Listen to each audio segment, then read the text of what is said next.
Hello, everybody. We have got an excellent episode of the football experience.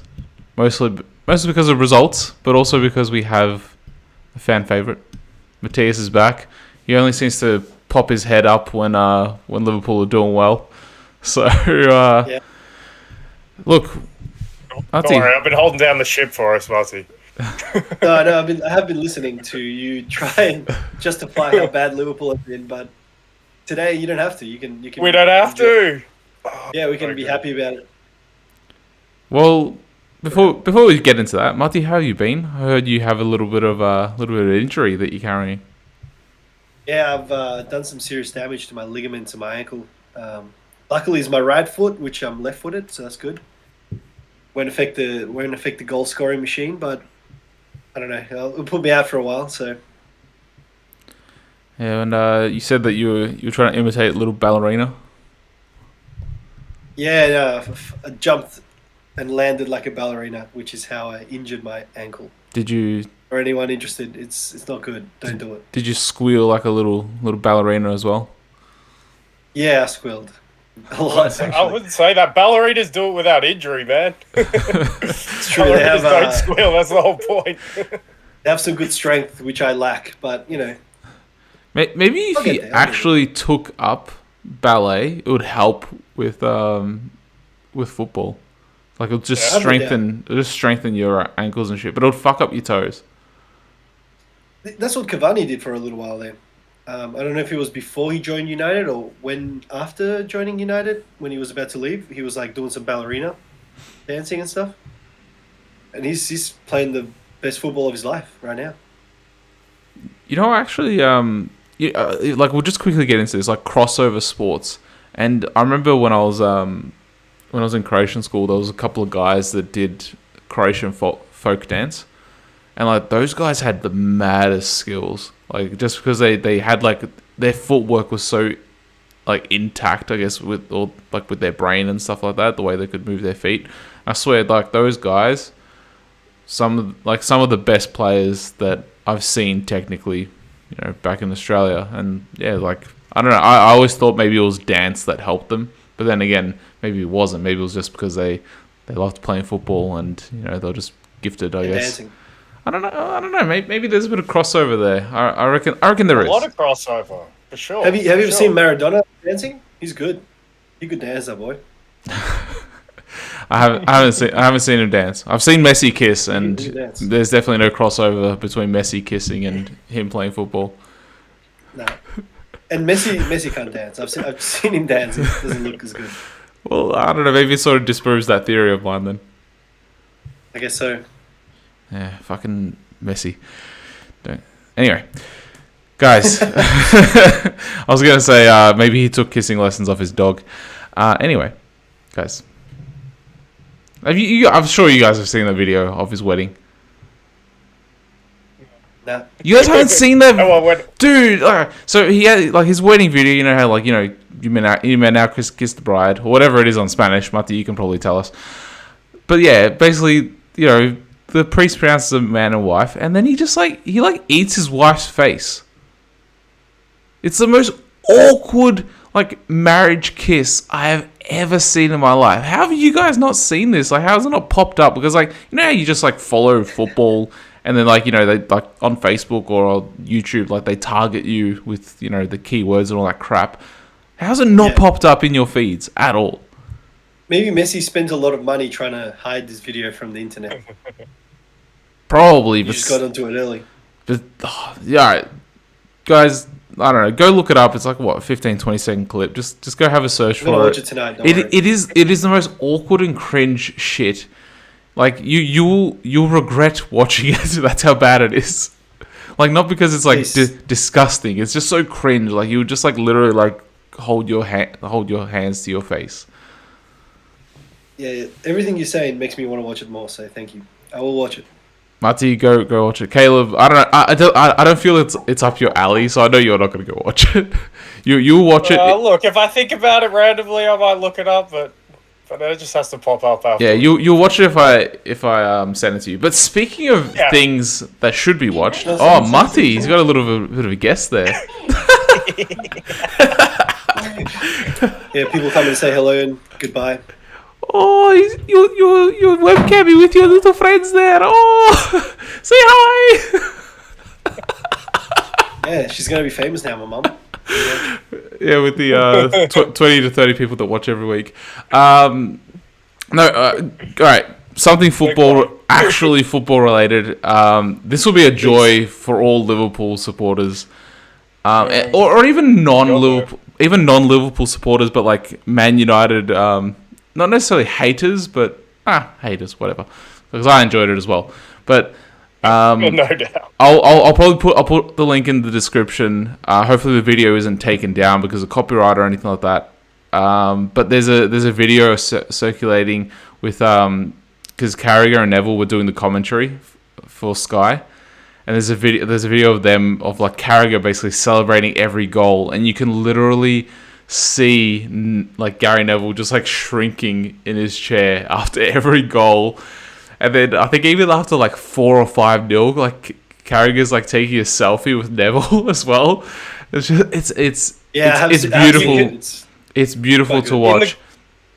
In the commentary, you can hear him squealing in the background for the second goal. He's cackling, and I must admit, the Mo Salah assist for the Gakpo goal, the third goal, had me cackling as well. Oh, the way he sat down, Lissandro Martinez. Yeah. And I'm sure we've seen the memes made of Lissandro now, where he's not even facing the ball when Salah sits him down. And the finish was so good as well. I thought a few players had claimed for man of the match, but Gakpo was right up there, Salah was right up there. Hang on, before we get into that, it was a fantastic morning. Before we get into that, I'm eager, man. Sky Sports, especially if you're a United fan. Sky Sports also did Gary Neville really dirty, like literally an hour or 2 hours after the match. They uploaded a Monday Night Football retro video, which they usually do. It was a video of Gary Neville getting asked what it's like to get beaten 7-0 because he got beaten 7-0 by Barca with Valencia. So they put up that video of him talking about like losing 7-0 and like what it feels like.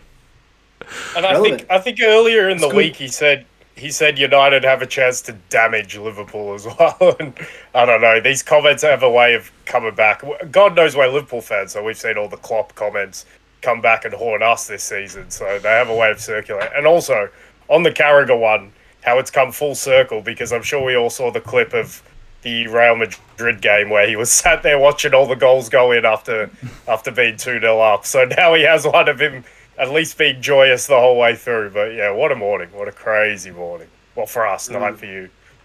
Yeah, it was... but I actually watched it with 2 United fans as well. So they... I'm sure you were well liked. How were they reacting to it? Oh, like they were... Tiff's brother like pretty much left the room. So he didn't bother watching it. He just like... Which goal was it? The one that did it?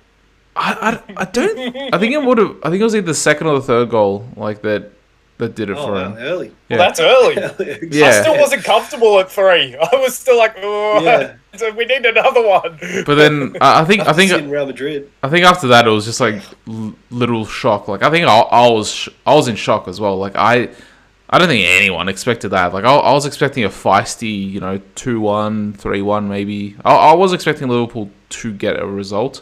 One thing that we did miss, Caleb, because we talked about how Liverpool were having a midweek game.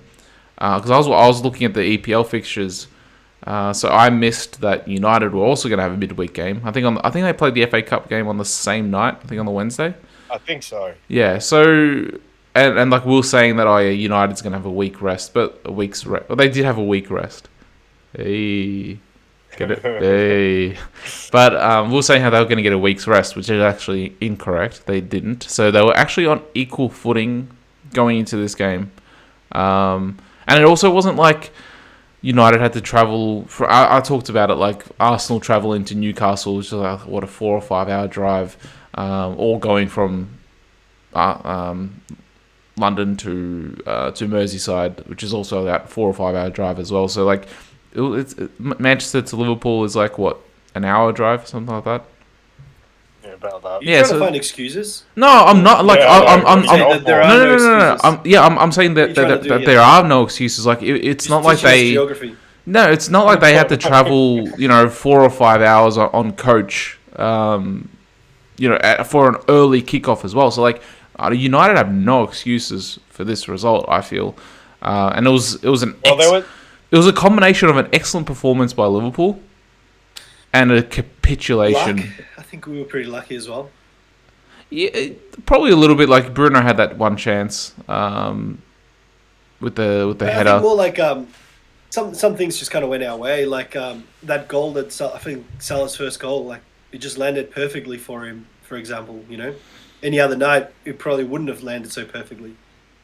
There was a few other moments, I think, just like little ricochets and things like that just landed perfectly on our players' feet. And then they just played a great ball and scored a goal from that. We got pretty lucky, I think. But at the same time, we were lucky. We were really good. We were like a bit of like the Liverpool of old, which is good to see. We had like fire in our belly. We were pressing them hard. We were forcing mistakes from United. Like, how many times has United made this many mistakes in one game all season? Like, I feel like they've been really good with that. But we forced it out of them. So, I don't know. It was lucky, good. United went so good. It was great. It was a great morning.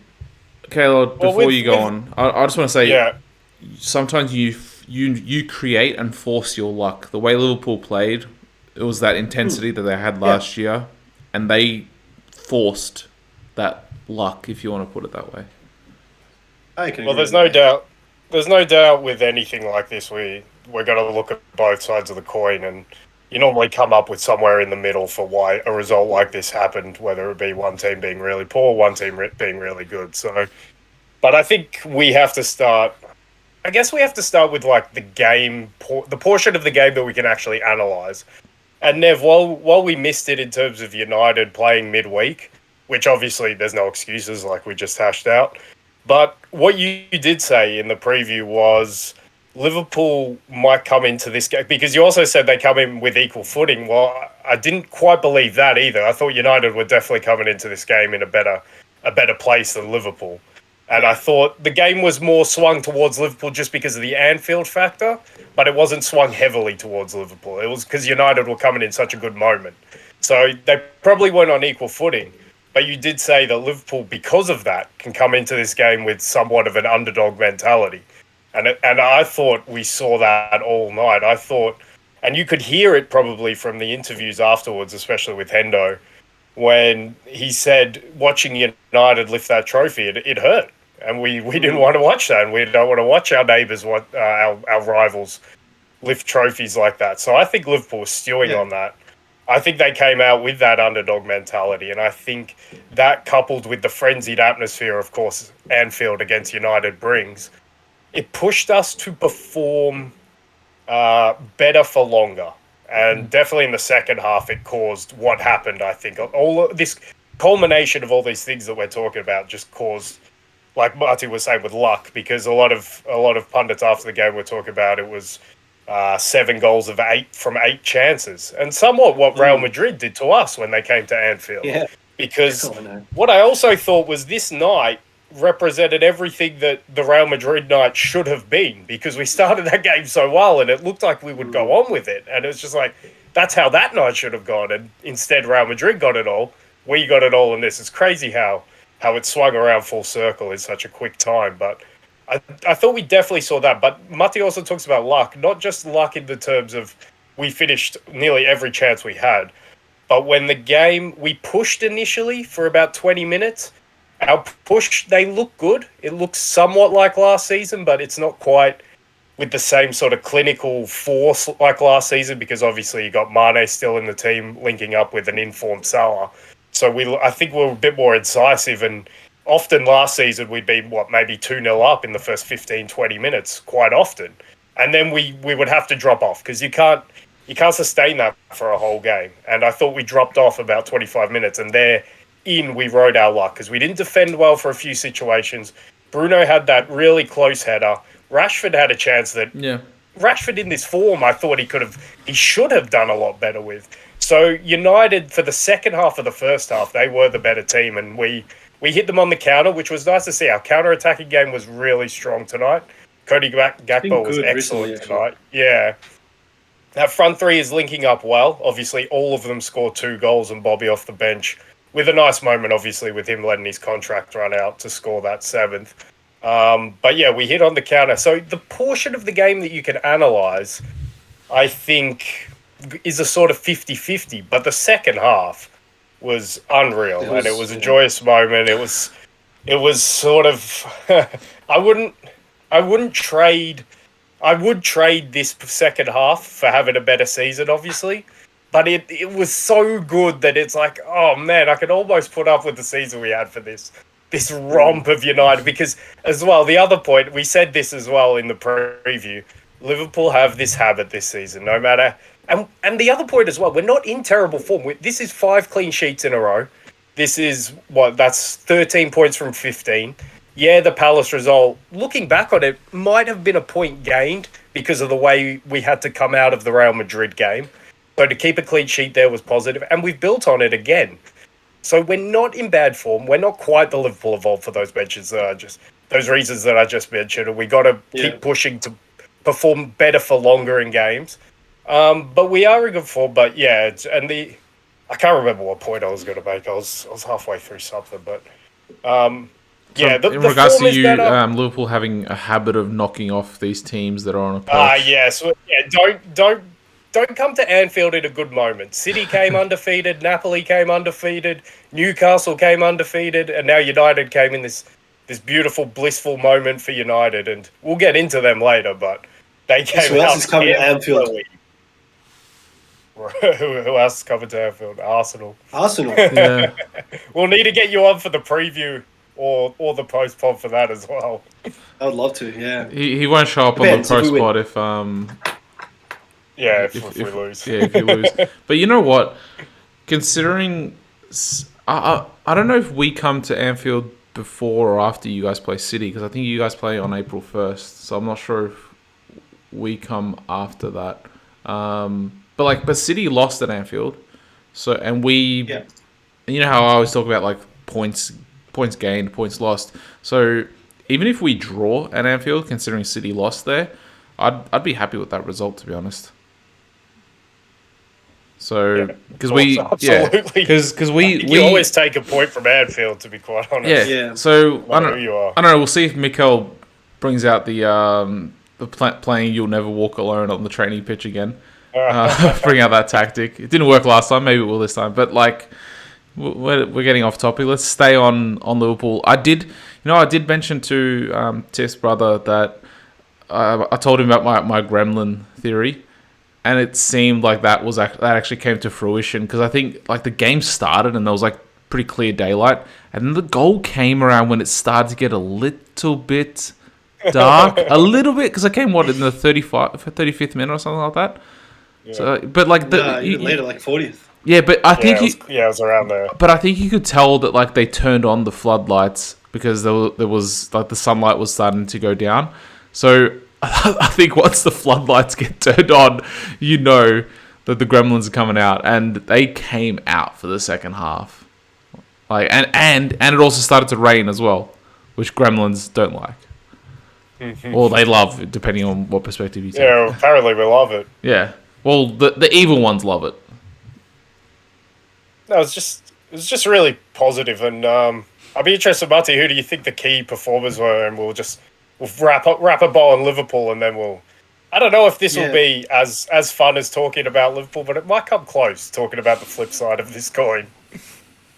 I think there's more questions as well. But yeah, go on. You're asking who do I think were really good? Yeah. Because I'll name Robbo straight off the bat. I thought Robbo was probably man of the match, and when Robbo's on it at Anfield, he is the emotional leader of that team. He is he understands it better than anyone. Yeah, he frenzies that crowd up, and if I made an NBA reference, he'd be like the Draymond Green from the Golden State Warriors. He's just that glue guy, the emotional leader. He could whip his teammates up, he could whip up the crowd, and I thought probably he was man of the match for that reason. But there were a lot of good candidates. So I mean, I think Harvey Elliott was really good. I was really pleasantly surprised with how well he played. He just had so much energy, and he's such a positive player. I feel like when he gets the ball, he's always looking forward. He's always looking to create opportunities or like do something with the ball. But yet he's really quite tenacious in trying to like press people and things like that. So that was really good. Hendo was really good as well. I thought he ran everywhere. He was everywhere today, like Hendo of old.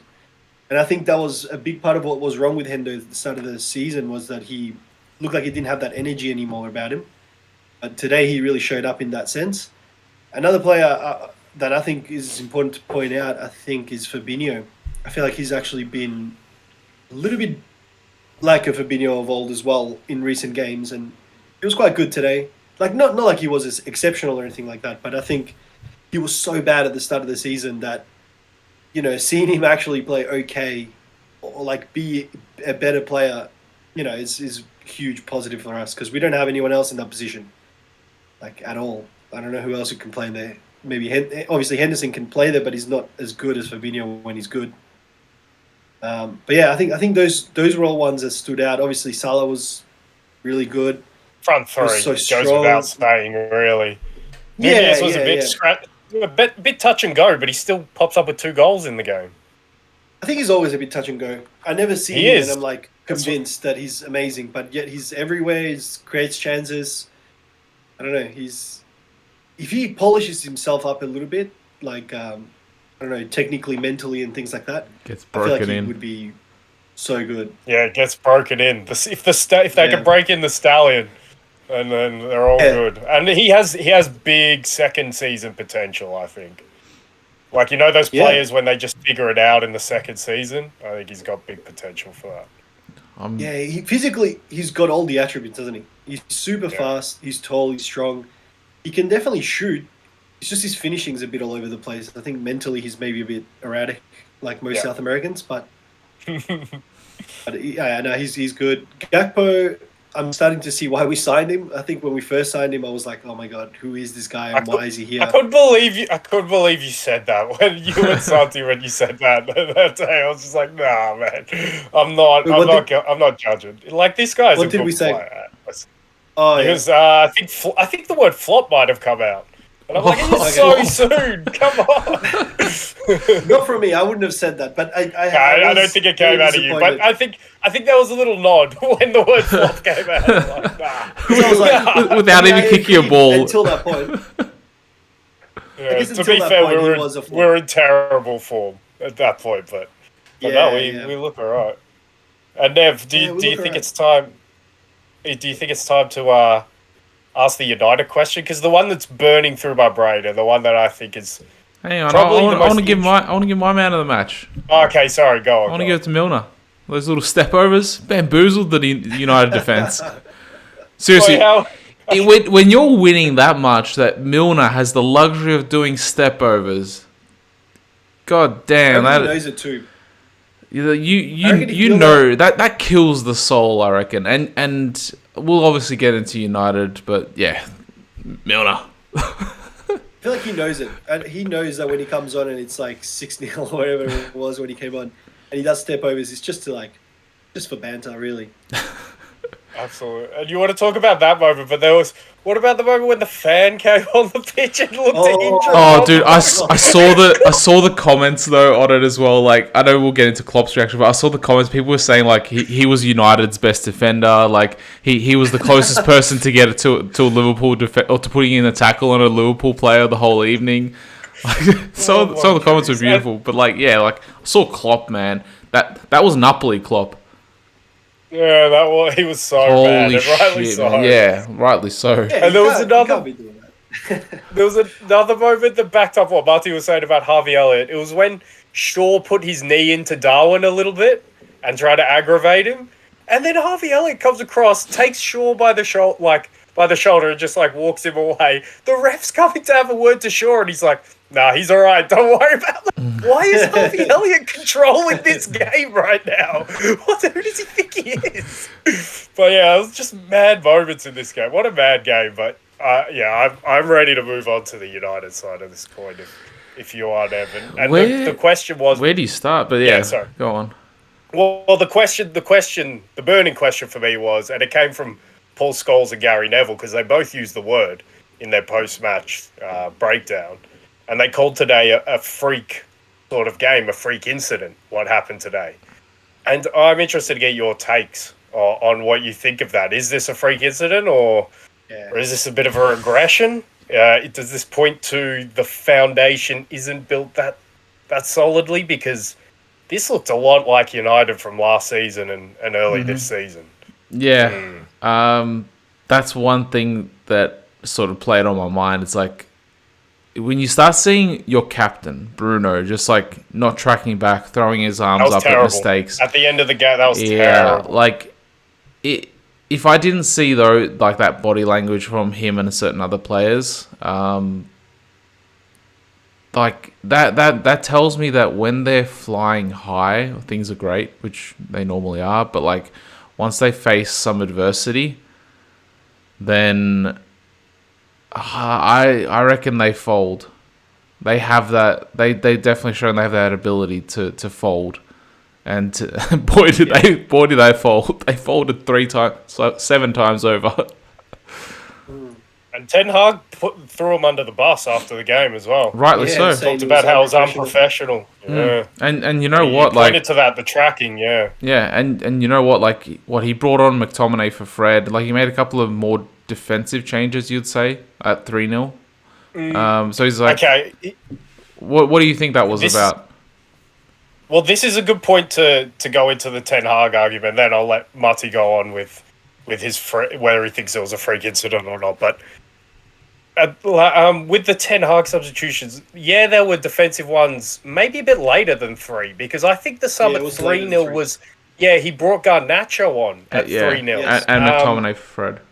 And McTominay, so it was those two at once. So it was a bit like for like, but it wasn't, let's shut up shop and make sure that we don't concede. And Roy Keane was big on this after to go there and try and go toe-to-toe. I think Neville was on it as well. It was a little bit of throwback to United Coventry last year. But I thought definitely with the subs, Ten Hag was a bit naive, like he was at the start of the season, where, I don't know, he's a little bit idealistic in what he wants to do. And I think this ran through him, and I think it ran through the team a bit.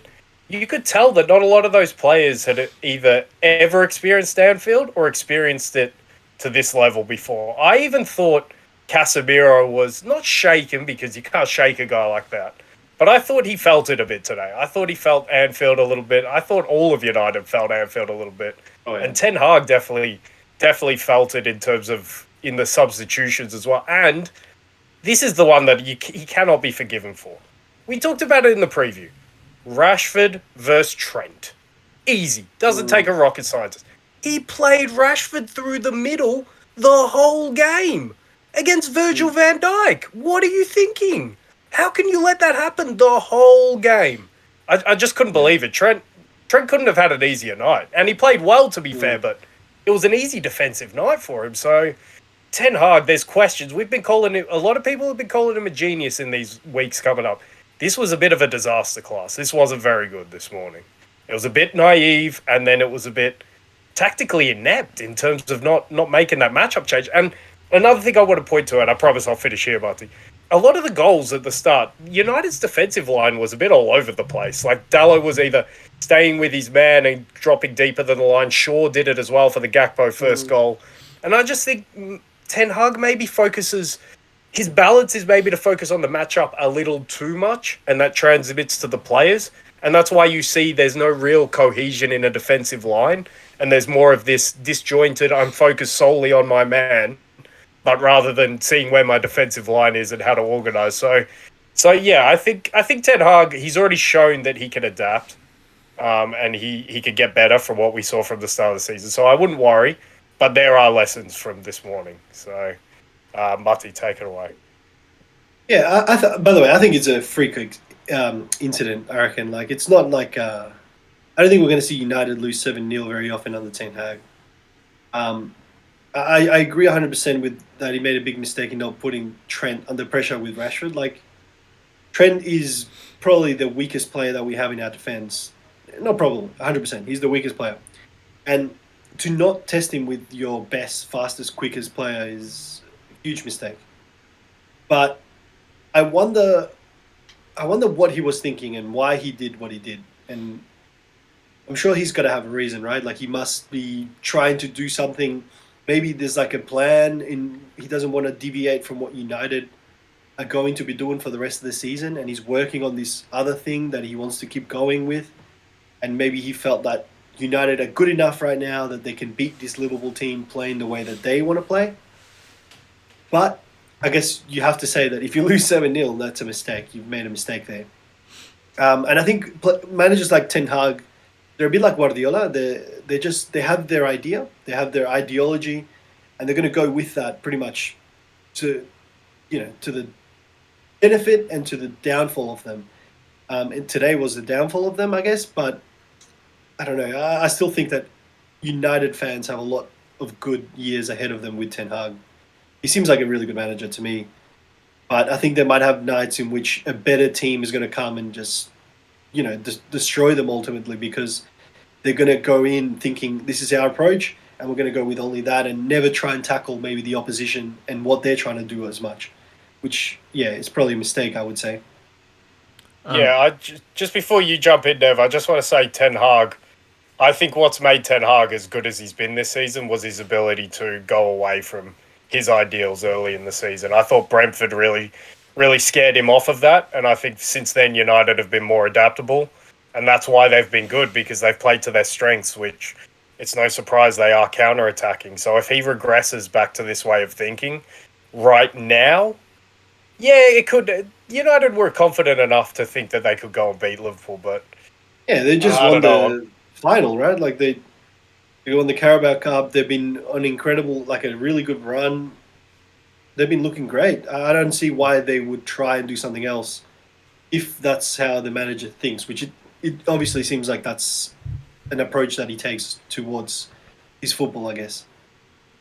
Yeah. But, that's why I'm so torn between this, because ultimately I think United, there's been so much positive in recent months, but today was a little bit worrying, because there was a lot of old things that we saw from United when they weren't good, and there was old things that I sort of saw from Ten Hag when he wasn't good at the start. So I don't think they'll regress. They won't play Liverpool at Anfield every week, and I think that's the main point. And they've played pretty much all the big teams. I think they still have Tottenham away. But they've played the title challenges, and this has knocked them out of a title challenge. Obviously, you can't. I don't think you can lose 7-0 in this game and be as far behind as they are. But I think they should be good for top four, and ultimately that has to have been positive from this season. But just a little bit worrying this morning. So that's why I'm torn, and that's why I found that question interesting.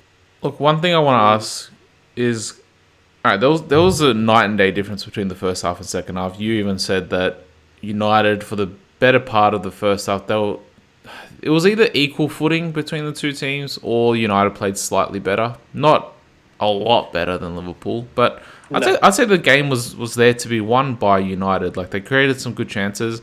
Yes, they go into the break 1-0 down. I wouldn't necessarily say it was a sucker punch. Like, how you have those, like, for instance, and we'll talk about it later, but like City's second goal against Newcastle, that felt like a sucker punch, because Newcastle were absolutely bombarding them for like a good 5 to 10 minute spell. And then City, Bernardo Silva comes on and, scores pretty much with one of his first touches. The Liverpool goal did not seem like a sucker punch, so it's not like it was deflationary to the morale. I don't feel like it would have been. But at halftime, what did Klopp say to his team to get that reaction from them? And what did Ten Hag say or do to his team to get them to absolutely capitulate? Because I know that, Liverpool score 2 really quick goals. I think it was the 57th and the 60th minute that they scored. Really 2 quick fire goals pretty much. And that third goal killed off the contest. After that, I felt like that's when the heads just literally dropped, and they're like, "No, we're not winning this." Yeah. After the second goal, they're like, "Okay." I still felt like they could still come back, obviously, at least maybe bring it to 2-2. But that third goal just killed everything. It's true. Well, but what happened in that halftime team talk? Do you think? Like, what happened? I don't know Nothing. what happened on either side, of the team talks. But if I could point to one thing, what happened against Real Madrid the other night, early in the second half? Liverpool conceded, and the game became extremely comfortable for Real Madrid from that point. Because the first half, Liverpool were probably the better team, and if not that, it was definitely at least 50-50. But then the second half was all Real Madrid, and today the second half was all Liverpool because they score a goal in the 47th minute. And United's game plan, I have to imagine, goes out the window, and I have to imagine that this team, and Keane and Neville, or Keane in particular, was on it again about the lack of leadership from the senior players. And what happens in that moment when you have to react? You're at Anfield, you've gone 2-0 down, then you've gone 3-0 down, it's the 50th minute. You got to say, it can't get worse than this, guys. And it just gets so much worse. Lissandra has one of his worst games ever. Casemiro was not a presence. I didn't notice him in the game. And to say that about maybe the best midfielder in the world at the moment is crazy to think. And they were just riled. De Gea didn't save a shot, basically. He saved one thing all night. But if I could point to anything, it's that early goal, let alone the early 1-2 punch in the second half. And all logic is out of the window at that point. And Anfield is frenzied at that point as well. Yeah, and also Liverpool as its team, right? They're feeling themselves. They're on fire. The whole stadium's behind them, so they just probably kick on from there. They feel like invincible. United don't feel any more like they can do something about this game, and it gets out of hand, doesn't it? I wonder. Oh, sorry, Matthew, go on. No, I just think that first goal in the second half that we scored was probably the luckiest goal out of all the ones we scored, because the amount of ricochets and like tackles that United made on Liverpool players that all of a sudden, got back into a Liverpool player's feet. We were pretty lucky with that goal, I think, and I don't know, that set off that whole second half, I reckon. But luck definitely goes into this, and I guess we have to probably contextualize what this means. I think United, we don't have to really think about what this means going forward for them because they're in a more comfortable position. But in terms of top four race, Liverpool have put themselves in a great position. I don't know. I can't commit to saying this is the springboard that catapults us forward, because the part of the game we could analyse either way, and United probably had the better chances of that part of the game. So this needs to be sustained. But what I will say, 5 clean sheets in a row is pretty good. I think somewhat like the Juve run that we had earlier in the season, they're not completely warranted. I think we could have conceded goals within there. You think Newcastle, I think we definitely could have. Palace, maybe we could have conceded a goal as well. So not completely warranted, but still confidence boosting nonetheless.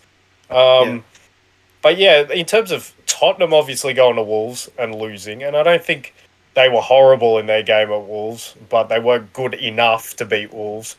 And one thing on Tottenham, I hope that maybe someone sees it soon, but there's a 4-2-3-1 just sitting there to be played, kind of like how United play. I don't understand why Spurs usher in such crappy players at the back, like Clement Longley, Eric Dyer, just their defenders. It's a mishmash of crap for me, basically. Just play with one less defender, play a back four, and put more of your attacking talents on the pitch when you've got Kulusevski, you've got Richarlison, you've got Kane, you've got Son, you've got Danjuma on the bench. I just think there's a front four that's just sitting there for them to use, and their midfield's always got to be functional, so I think it'll be backed up well. So I don't know. I just see that as being a way forward for Tottenham. But as a Liverpool supporter, I'm delighted that they lose. Brighton aren't getting talked about enough. They have 2 games in hand, and they can still go above Liverpool. We're going to touch on Newcastle as well when we talk about the title race. But I think Brighton are getting... Brentford, I think, would only be a point behind us with their 2 games in hand if they win. I think Fulham have dropped off a little bit, but you got to think... I'm not putting Newcastle out of it, but I don't know. Liverpool's ceiling is definitely the highest out of all these teams. That's the thing, right? Yeah. That's the thing. And if we, I mean, we're playing pretty... we're playing okay, I think. We're nothing crazy, I think. Like, when watching this Liverpool team, I don't think anything crazy would have looked that amazing. The good moments are very good. Yeah, but we always look like we can concede. And there's not a single game where we don't let the other team have a single chance. Every single game, the opposition has like one really clear chance, maybe two, and they don't score if we're lucky, right? Oh, that was So I think we last have been season getting as a little well. lucky. That's true. That is true. And we've always been a bit like that, I guess. We've always been the team that scores more than the other team, and that's how we win our games. But it is true that our ceiling's much higher, and therefore, if we continue to keep going like this and we potentially get better, then we will be the team to make top four. And Tottenham, flaky like always, that's like in their DNA. Nothing changes there for them. And then I think Newcastle maybe is not quite there yet, and all the other teams are just not financially there. You know, they don't have the budgets for such a compete against the Liverpool team that's on fire or playing well and scoring with all the players that we have. So I don't know. I think we're in a good position to make top four. You know what? Like, if I'm looking at the teams there, all right. Firstly, I'm going to start with this. Can we now say that United is out of the title race? Can we? Yeah, we did. Can we stop with that nonsense?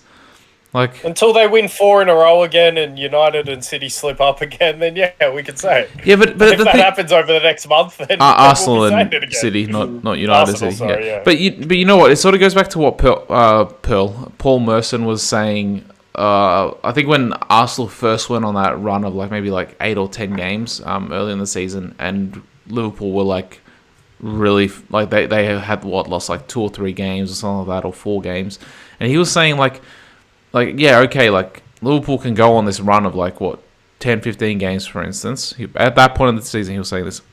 But the thing is, they're not going to go on that run of 10 or 15 games. They might drop 1 or 2 games there, but the points difference is big enough where Arsenal don't they need to drop 4 games or whatever for Liverpool to catch them.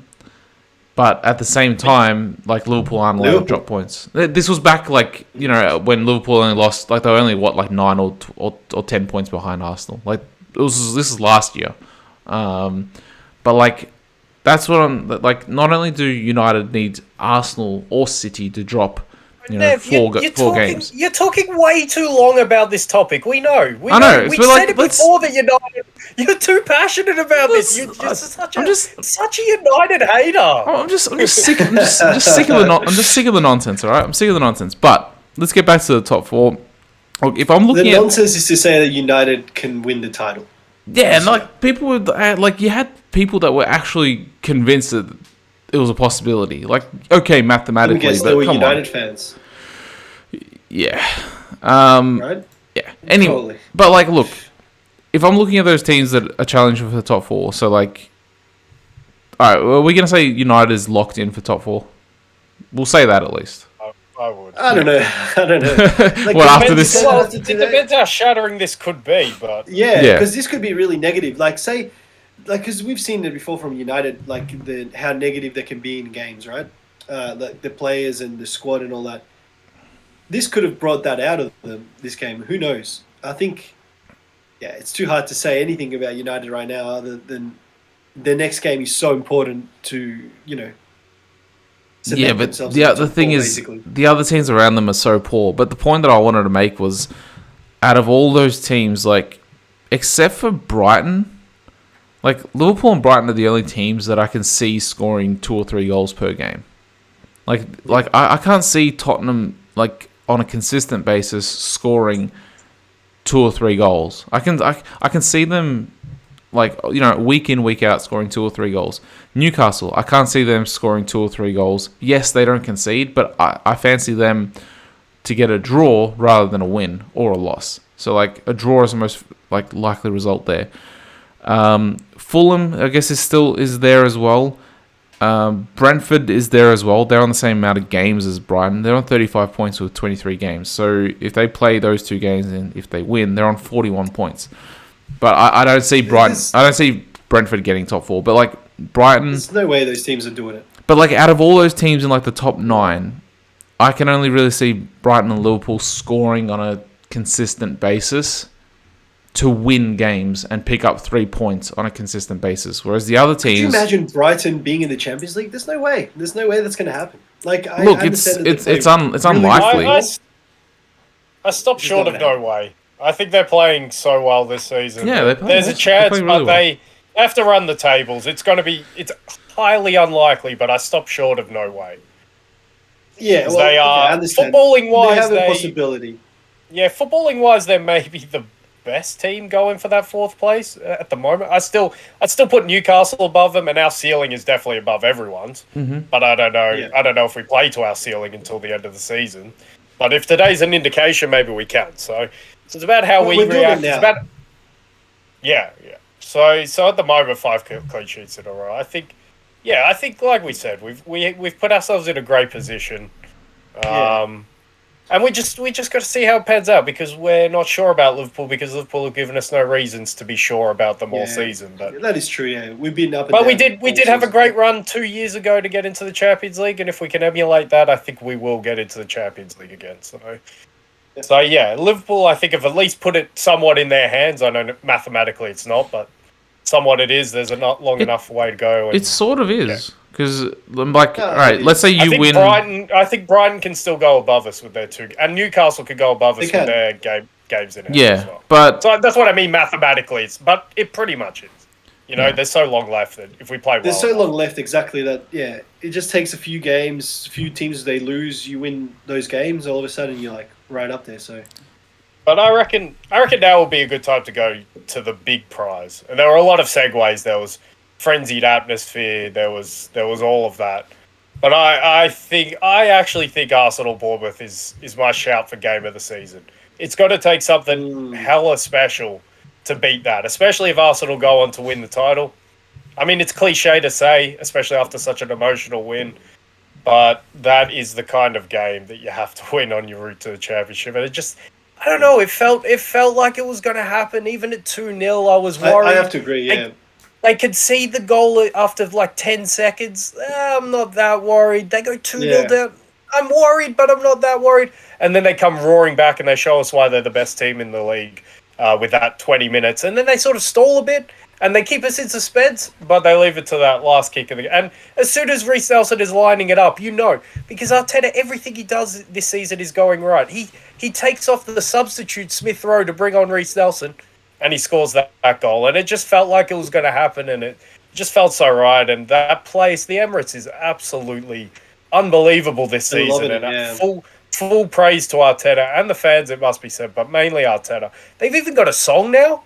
I love hearing that song at the start of the game. It's not quite You'll Never Walk Alone, but it's quite a nice touch. And I think the Arsenal fans have got behind it. And, man, that place is rocking. And that was...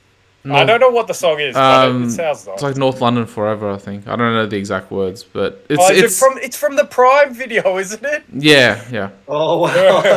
Yeah, like sold out. Like an Arsenal fan wrote it off that Prime video. but yeah. Look, the thing is, like with that, it won't be You'll Never Walk Alone. Maybe in like 50 years' time, it will be that, because like what You'll Never Walk Alone is how old? I just wanted to leave one on you there, Nev. Like, you're flying high, you're probably going to win the league. I just wanted to get a little needle in.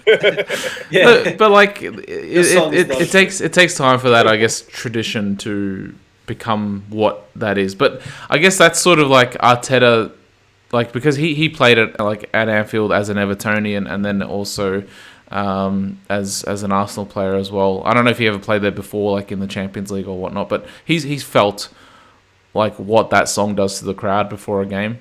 So he sort of took a page out of their book, and he's like, hopefully we can stumble upon a song that can sort of emulate inspire us. Yeah, sort of inspire us, emulate that atmosphere, and I don't know. So it's not bad. It's not a bad little song to get things rolling. But you know what? When we went 2-0 down, I'm like, fucking hell, this is like that typical FIFA game where like you're dominating like the game. And then like I think at that point when they had their corner, like their first corner of the game, I think we had like 15 corners or 14 corners before that. And they go and like I just want to jump in and say Bournemouth were actually quite good in this game. I thought they were quite good, and Billing and Solanke were pretty good on the counter as well. So I thought it was a test. I thought Bournemouth played probably to their highest level, but obviously Arsenal at their highest level, they still win that game more comfortably. But when I compare, but I thought they were alright in this game. The thing is, when I compare the way Bournemouth set up to the way that like Brentford set up against us and Everton set up against us at Goodison, Bournemouth left way too much space for us, and especially in the first half, I was thinking, okay, so a goal is going to come, and a goal almost came within the first 3 or 4 minutes after we conceded, and I'm just like, a goal's going to come, a goal's going to come. I think in the first half we had 87% possession for the first half, which is absolutely mad. I know that though I think they had 1 or 2 counter attacks. One of them was like a dead chance for a counter-attack. Ramsdale pulled off an amazing save. But it's that typical game that you have on FIFA, I felt, for like I said, when that second goal came, we're dominating the game, and then the one set play chance that they get from a corner and they score, so they have 100%, scoring ratio with that one corner that they get, whereas we have 14, 15 corners and we can't score off one of them, or even create a chance off one of them, I felt. But look, bloody hell, credit to the boys for keeping at it and keeping the pressure on. It sort of felt like the way that City and Liverpool played, in years gone by, where especially Liverpool, you just keep bombarding, you just keep putting pressure, and eventually, when you get your first goal, you start to smell blood. And Reece Nelson, I gave him praise. I think when I saw him live at the Nottingham game, I think where he got 2 goals, and then he got injured the week or 2 weeks after that. So he's been out. He was out for 3 months, and I was saying he is grabbing an opportunity here, and he looks like a really good player, and he looks pretty exciting. Whereas in previous years, he hasn't. He just looked like another youngster coming through the youth academy that isn't taking the chance. But he actually looks really good. He's really direct.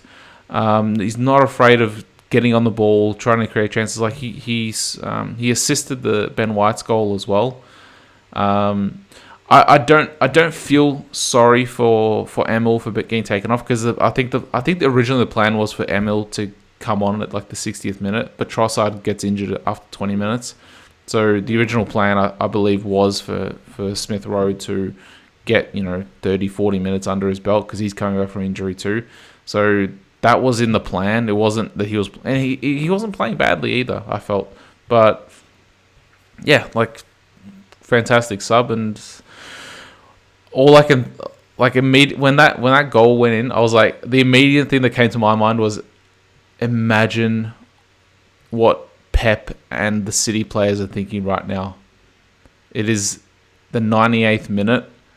I can tell you what they're thinking. It's that's a champion's goal. That's the kind of goal that wins you a league, I mean, City. I know City have been there before, where they're it's the last sort of kick of the game. They have to score to win this game because it's a must-win game, because you want to be the title. You want to win the title, and then Company shoots from outside the box and scores a screaming goal. You know what I mean? Those are the kind of moments. They're the moments that make you the champions of whatever division you're trying to win. Well, can I offer? I'll offer a counter narrative, one that I don't necessarily believe, because if you've heard my views on the pod, I think everyone knows that I think Arsenal will win it. But this was yet another, if we offer a counter narrative, this was yet another sort of young and nervous performance from Arsenal, I thought they were exceptional in the response to the goal. They were great for 15 minutes there. But for the rest of it, they were a bit snatchy. I thought Ødegaard had his worst game probably I've seen in an Arsenal shirt. And I should have looked this up before I covered on, but I would love to know how many times he shot in that game. It felt like he shot. Every time he got the ball, he just wanted to shoot. And I don't think that's Ødegaard's game. And I think he should have been facilitating a bit more. I know I've wanted him to score more goals, but I just thought he was a bit snatchy. Yeah, I thought he was a bit snatchy. I thought he was looking for it a bit too much, looking to be the hero a little bit too much. Martinelli had a few good chances. There was one where he made that excellent run and put it over. So it looked like a young performance for the most part. But why I don't necessarily believe that narrative is because the response was so good. Oh, I wasn't going to add in Thomas Partey didn't have his best game either. I thought those counterattacks in the first half, normally Thomas Partey sniffs probably both of them out, and he didn't on this occasion. And obviously getting done from the set play from kickoff isn't always a great look, obviously. But yeah, why I don't necessarily go with my counter narrative, even though I've presented it, is because of those 15 minutes of what Arsenal have been for most of the season. And when we contrast them to City, the level that Arsenal seem to reach more often than Manchester City this season. And for that reason, pretty much, I deem that Arsenal are the better team. And when I think a team is a better team, then I'm going to think that they're going to win the league now. And they're getting these moments now. You can call it luck or whatever. There's got to be an element of luck, scoring in added time on added time. And they're getting these moments go for them. So it feels a bit destined. But I tell you what, as an Arsenal supporter, I can't imagine you're going to want to be in that position too many times, because that's the second game in the last 4 in the Premier League where you've had to rely on something like this late on. So also United as well. We scored in the 93rd or the 94th minute. But United, I can put in a different bracket for how good, even though we've had to shit on United today, how good United were at that time. But yeah, with so long left as well, Arsenal are going to want to stop putting themselves in these positions and start being as good as they were at the first half of the season for the entirety of the game. And obviously that becomes harder the closer you get to this thing. And that's the thing, though, right? Yeah, go. I don't know if you're going to flip it to City or if you or Nev had more to talk about Arsenal, but yeah, I think when you contrast it to City, yeah, Arsenal could. I think even still, they can still reach higher levels, and they still do it more often than Manchester City. Yeah, I agree. I think the closer it gets to them winning the Premier League, the higher the pressure the games become. And no matter how good you've been, dealing with pressure is a very different thing than being good, if that makes sense. So you can be really, really good and not deal with pressure well and lose a lot of games because of that. So I think we're really starting to see this Arsenal team be put, under the real test of what it's going to be like to win the Premier League, because there's a lot more pressure now. Every game means a lot more. You're playing Bournemouth, they're bottom of the table, they scored 2 goals against you. But it also shows great character to come back from that, right? And I don't know. I think that I agree with you, Caleb, and probably with Nevin in this. I think Arsenal will win it because they are the better team in this whole season so far, but pressure can do crazy things to humans and anyone.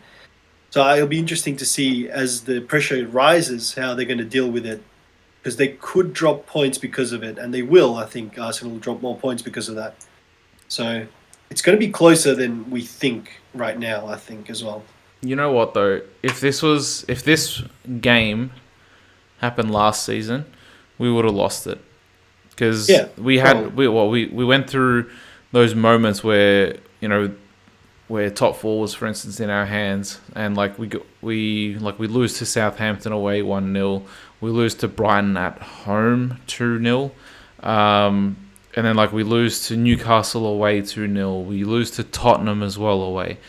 There was those moments where things were in our hands and we weren't mentally resilient, and this is pretty much essentially the same team that played those games last year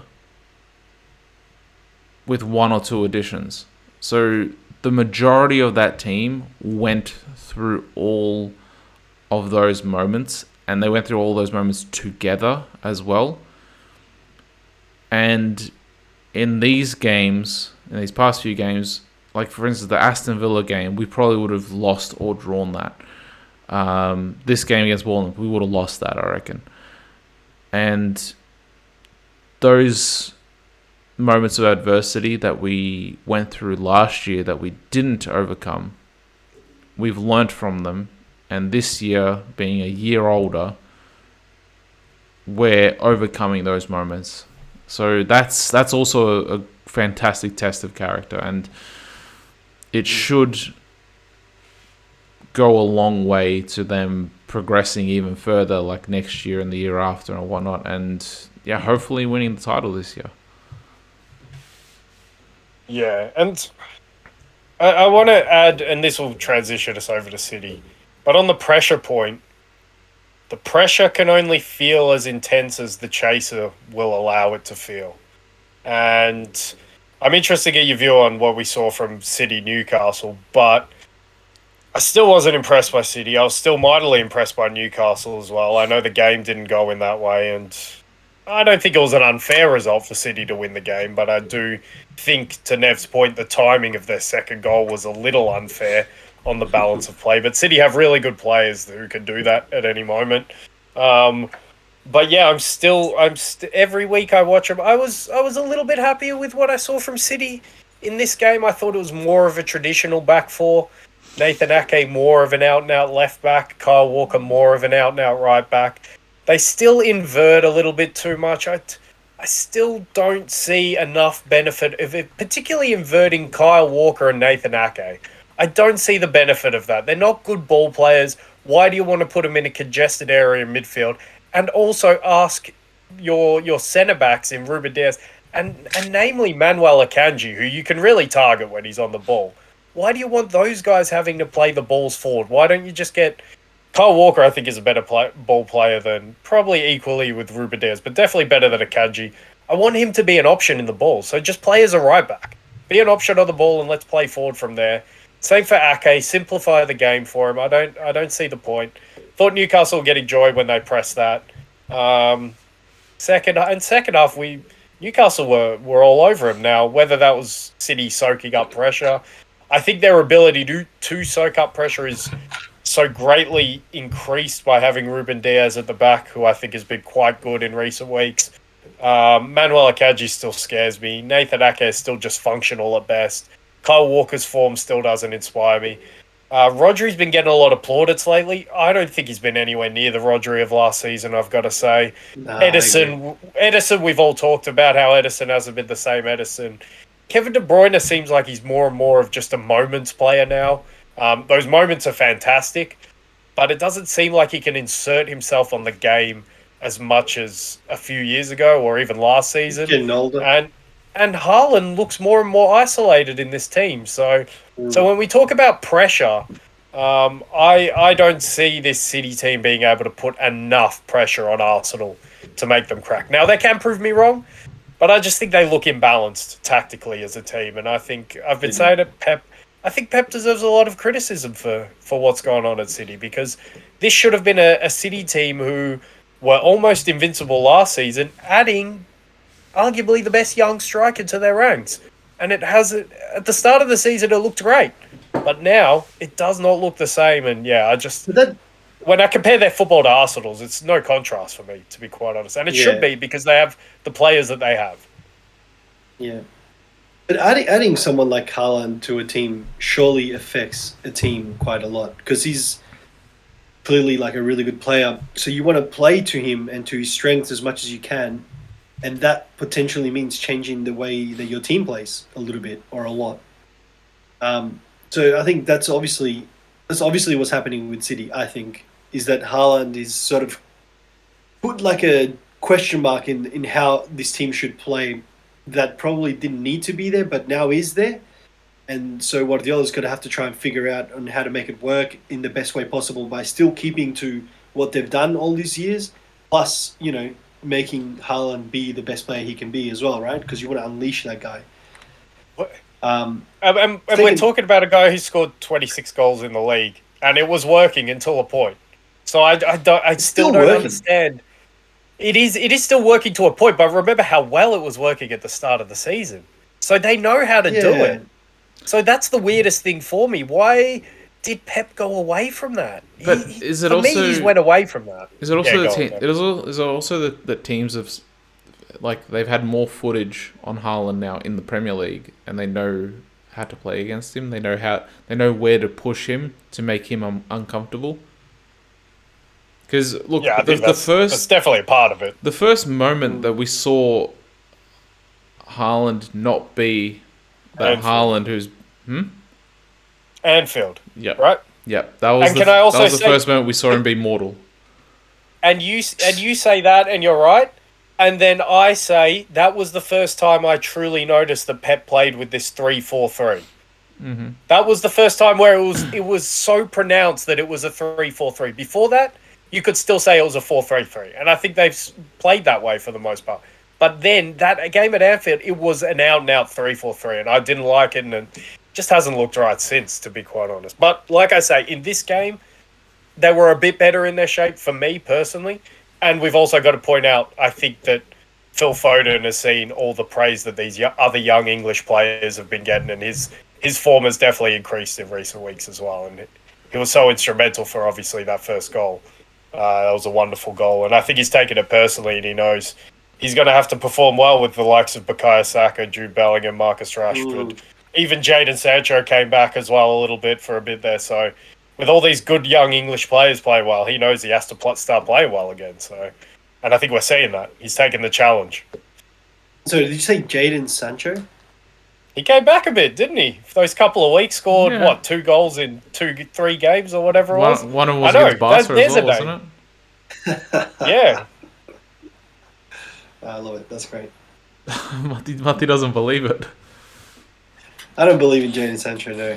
I don't believe in him at all. Oh, Matti's got another guest. He's got another visitor. It's full of guests tonight. Are we happy? Are we happy with what we've done for the Premier League? Anything? Yeah. Let's. Do we want to go on? Yeah. Should we move to another title race? Maybe one. I don't know. I'm interested to get your guys' views on whether you think there is a title race in Spain. So it's 9 points after the weekend. Barcelona, man, they win 1-0 at home against Valencia.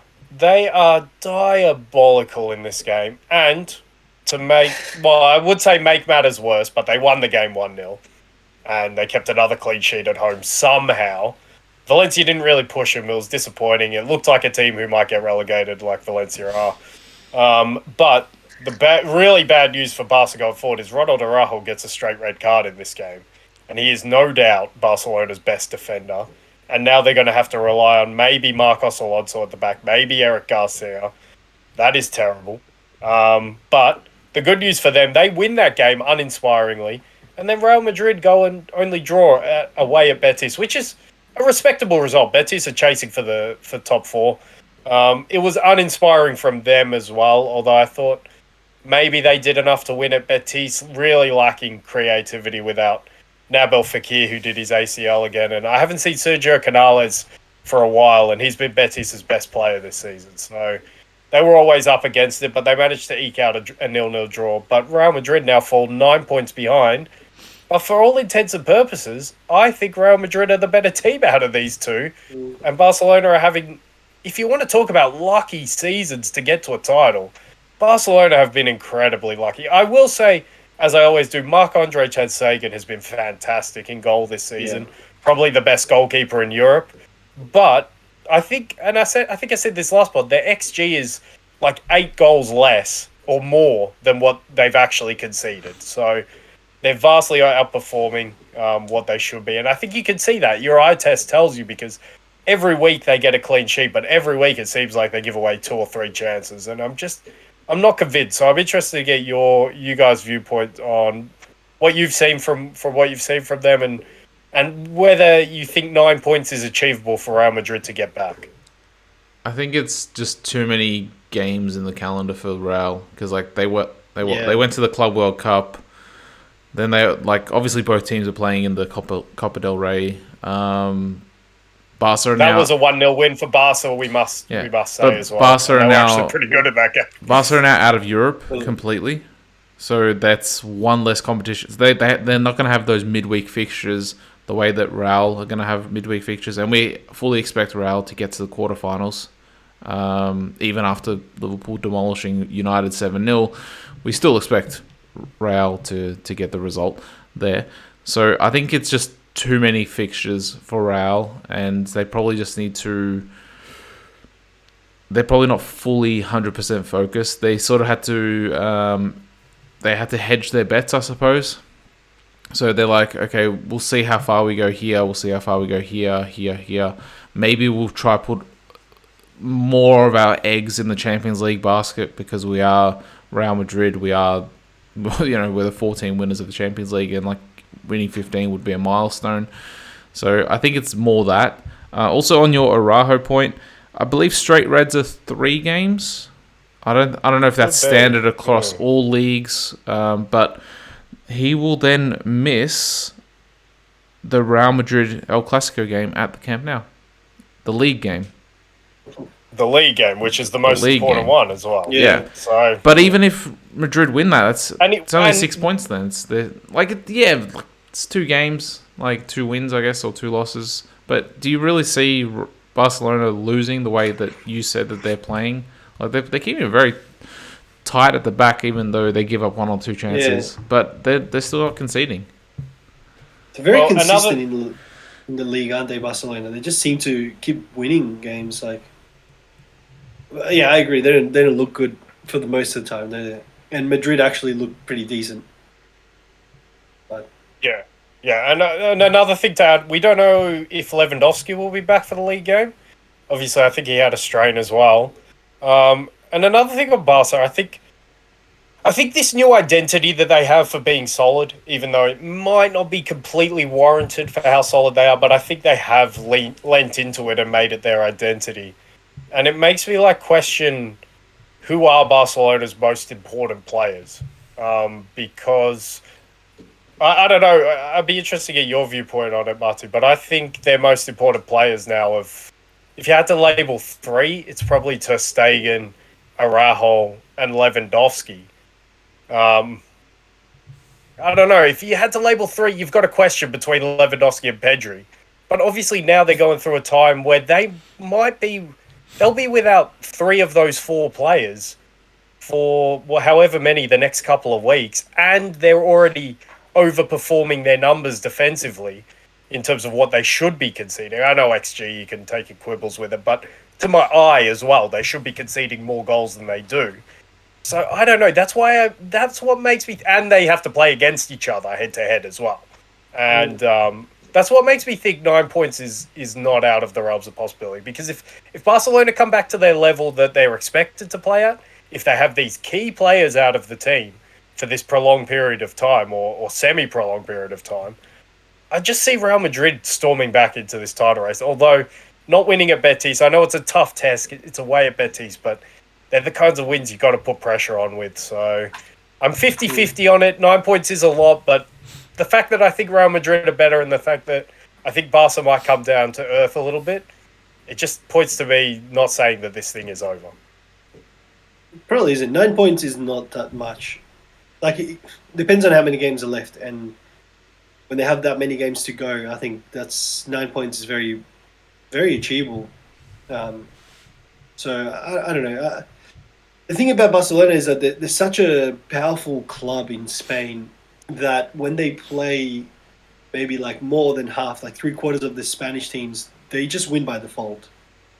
And that happens to Real Madrid too, I guess. But the only thing about that is that makes the 9 points a lot harder to catch up on, I guess, because a lot of the games that Barcelona are going to play, they're just default wins, basically, which gives Real Madrid no chance to make up that ground ultimately.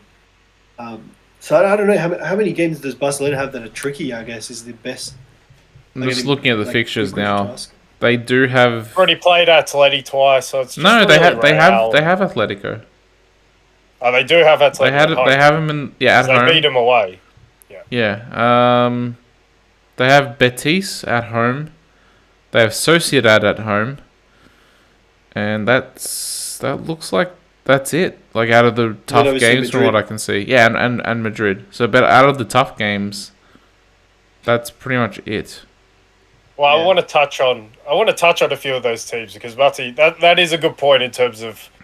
I think the rest of Spain is quite weak, and you see that because they miss chances against Barcelona every week. So it will need luck to turn against them and them to start conceding from these chances they give.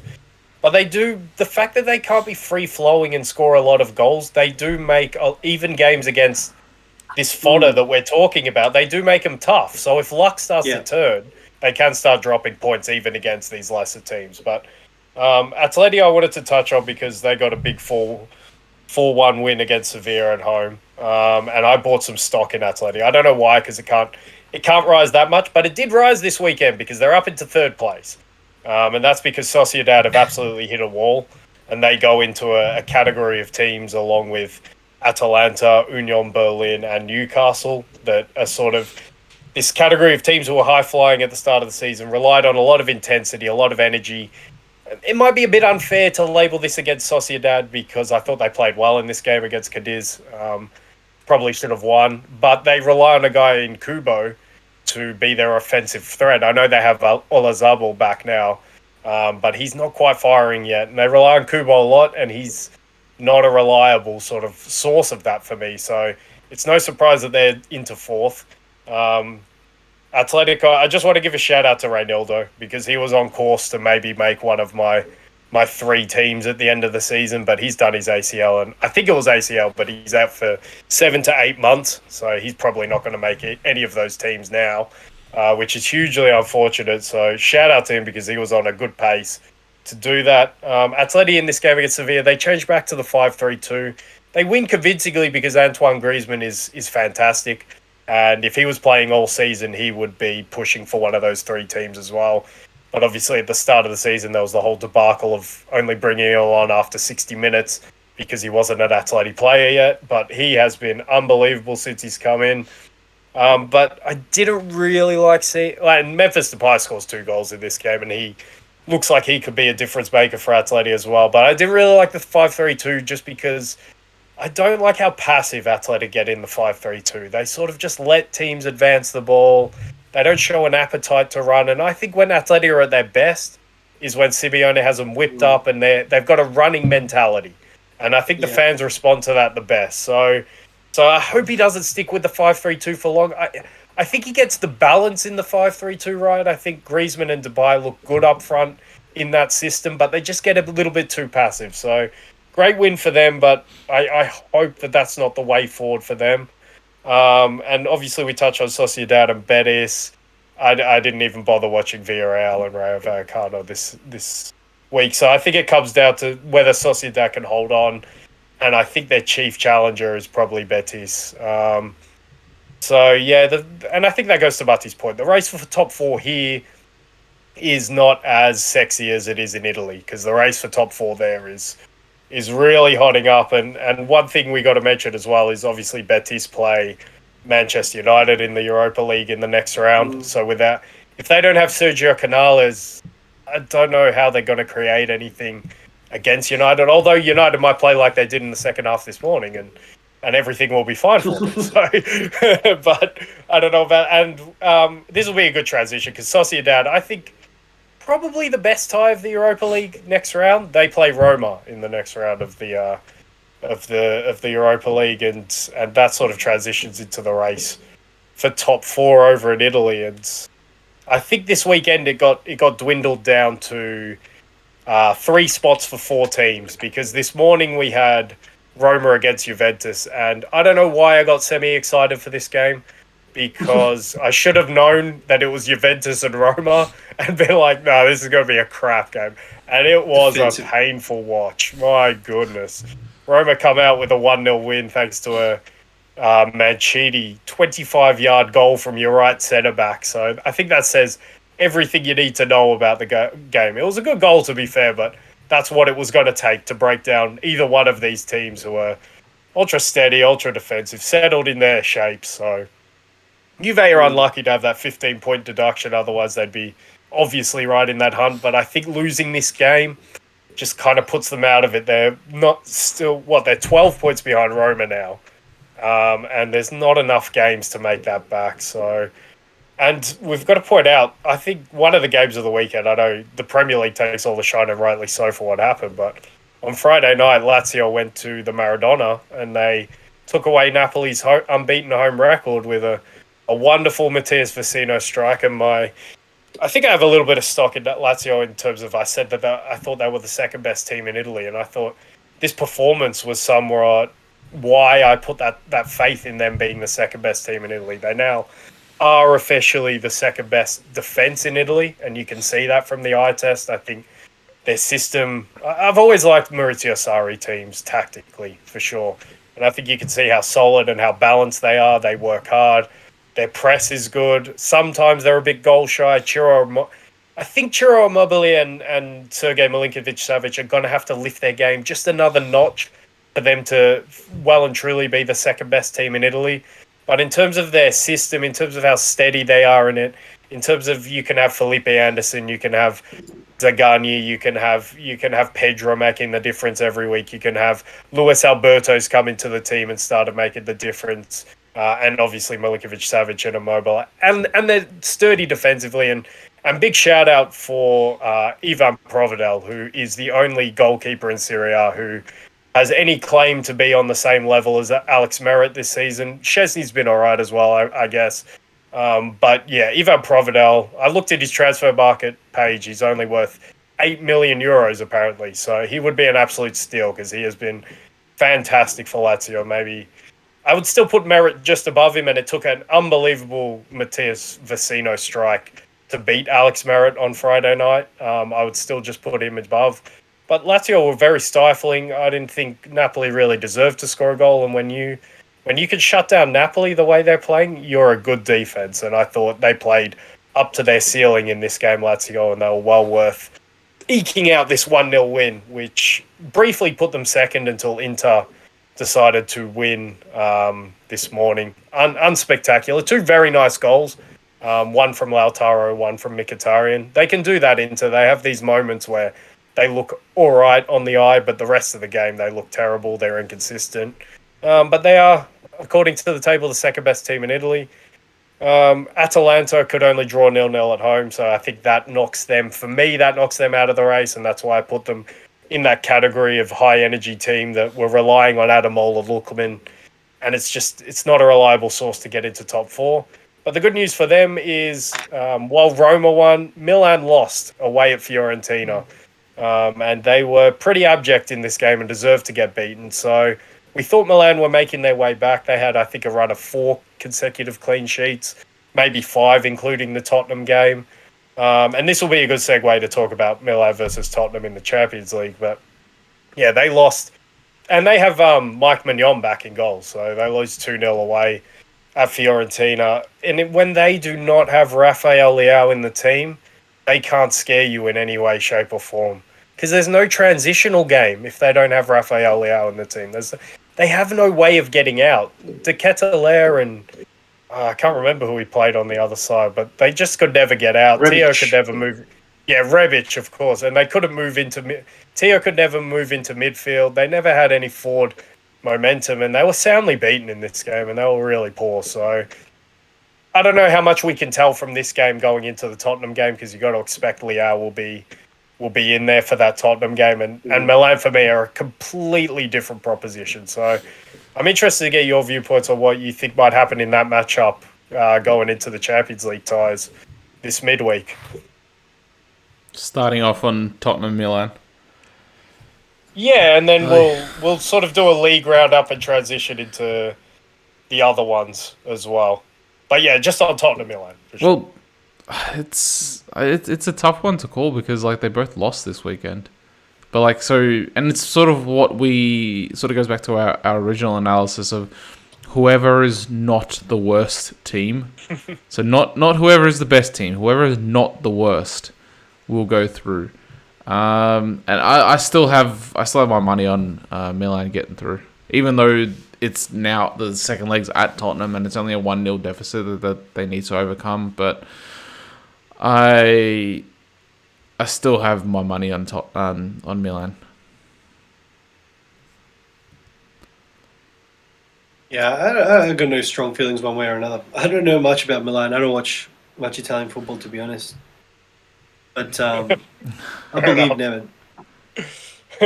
Well, I think Milan have enough quality to win as well. You follow English football and Tottenham enough to know that it's probably not going to be an exciting game. Yeah, it's true. That is definitely true. I mean, yeah. Well, I think I think so. We've done Spain, we've done Italy. I think Germany will give us the best segue into the next two sort of matchups as well. And on Friday night, we had Dortmund against Leipzig, top of the table clash. And surprise, surprise, Dortmund, since the start of the new year, they won again. I think that's 9 or 10 on the spin in terms of wins, which is just crazy. And Leipzig did their old trick. They were diabolical in the first half. They were really terrible. Dortmund took full advantage, going 2-0 up. And then in the second half, Leipzig were actually quite good and probably deserved to draw the game. There were some incredible goal line clearances right at the end, and that's exactly what you get from Dortmund. It's a team that are unconvincing. They have decent moments. They have a decent attack. I must say Julian Brandt is playing fantastically well this season. We don't need to mention Jude Bellingham. He's always the star of the show for them. The defense looks a bit more solid. Nicolas Sola is playing well.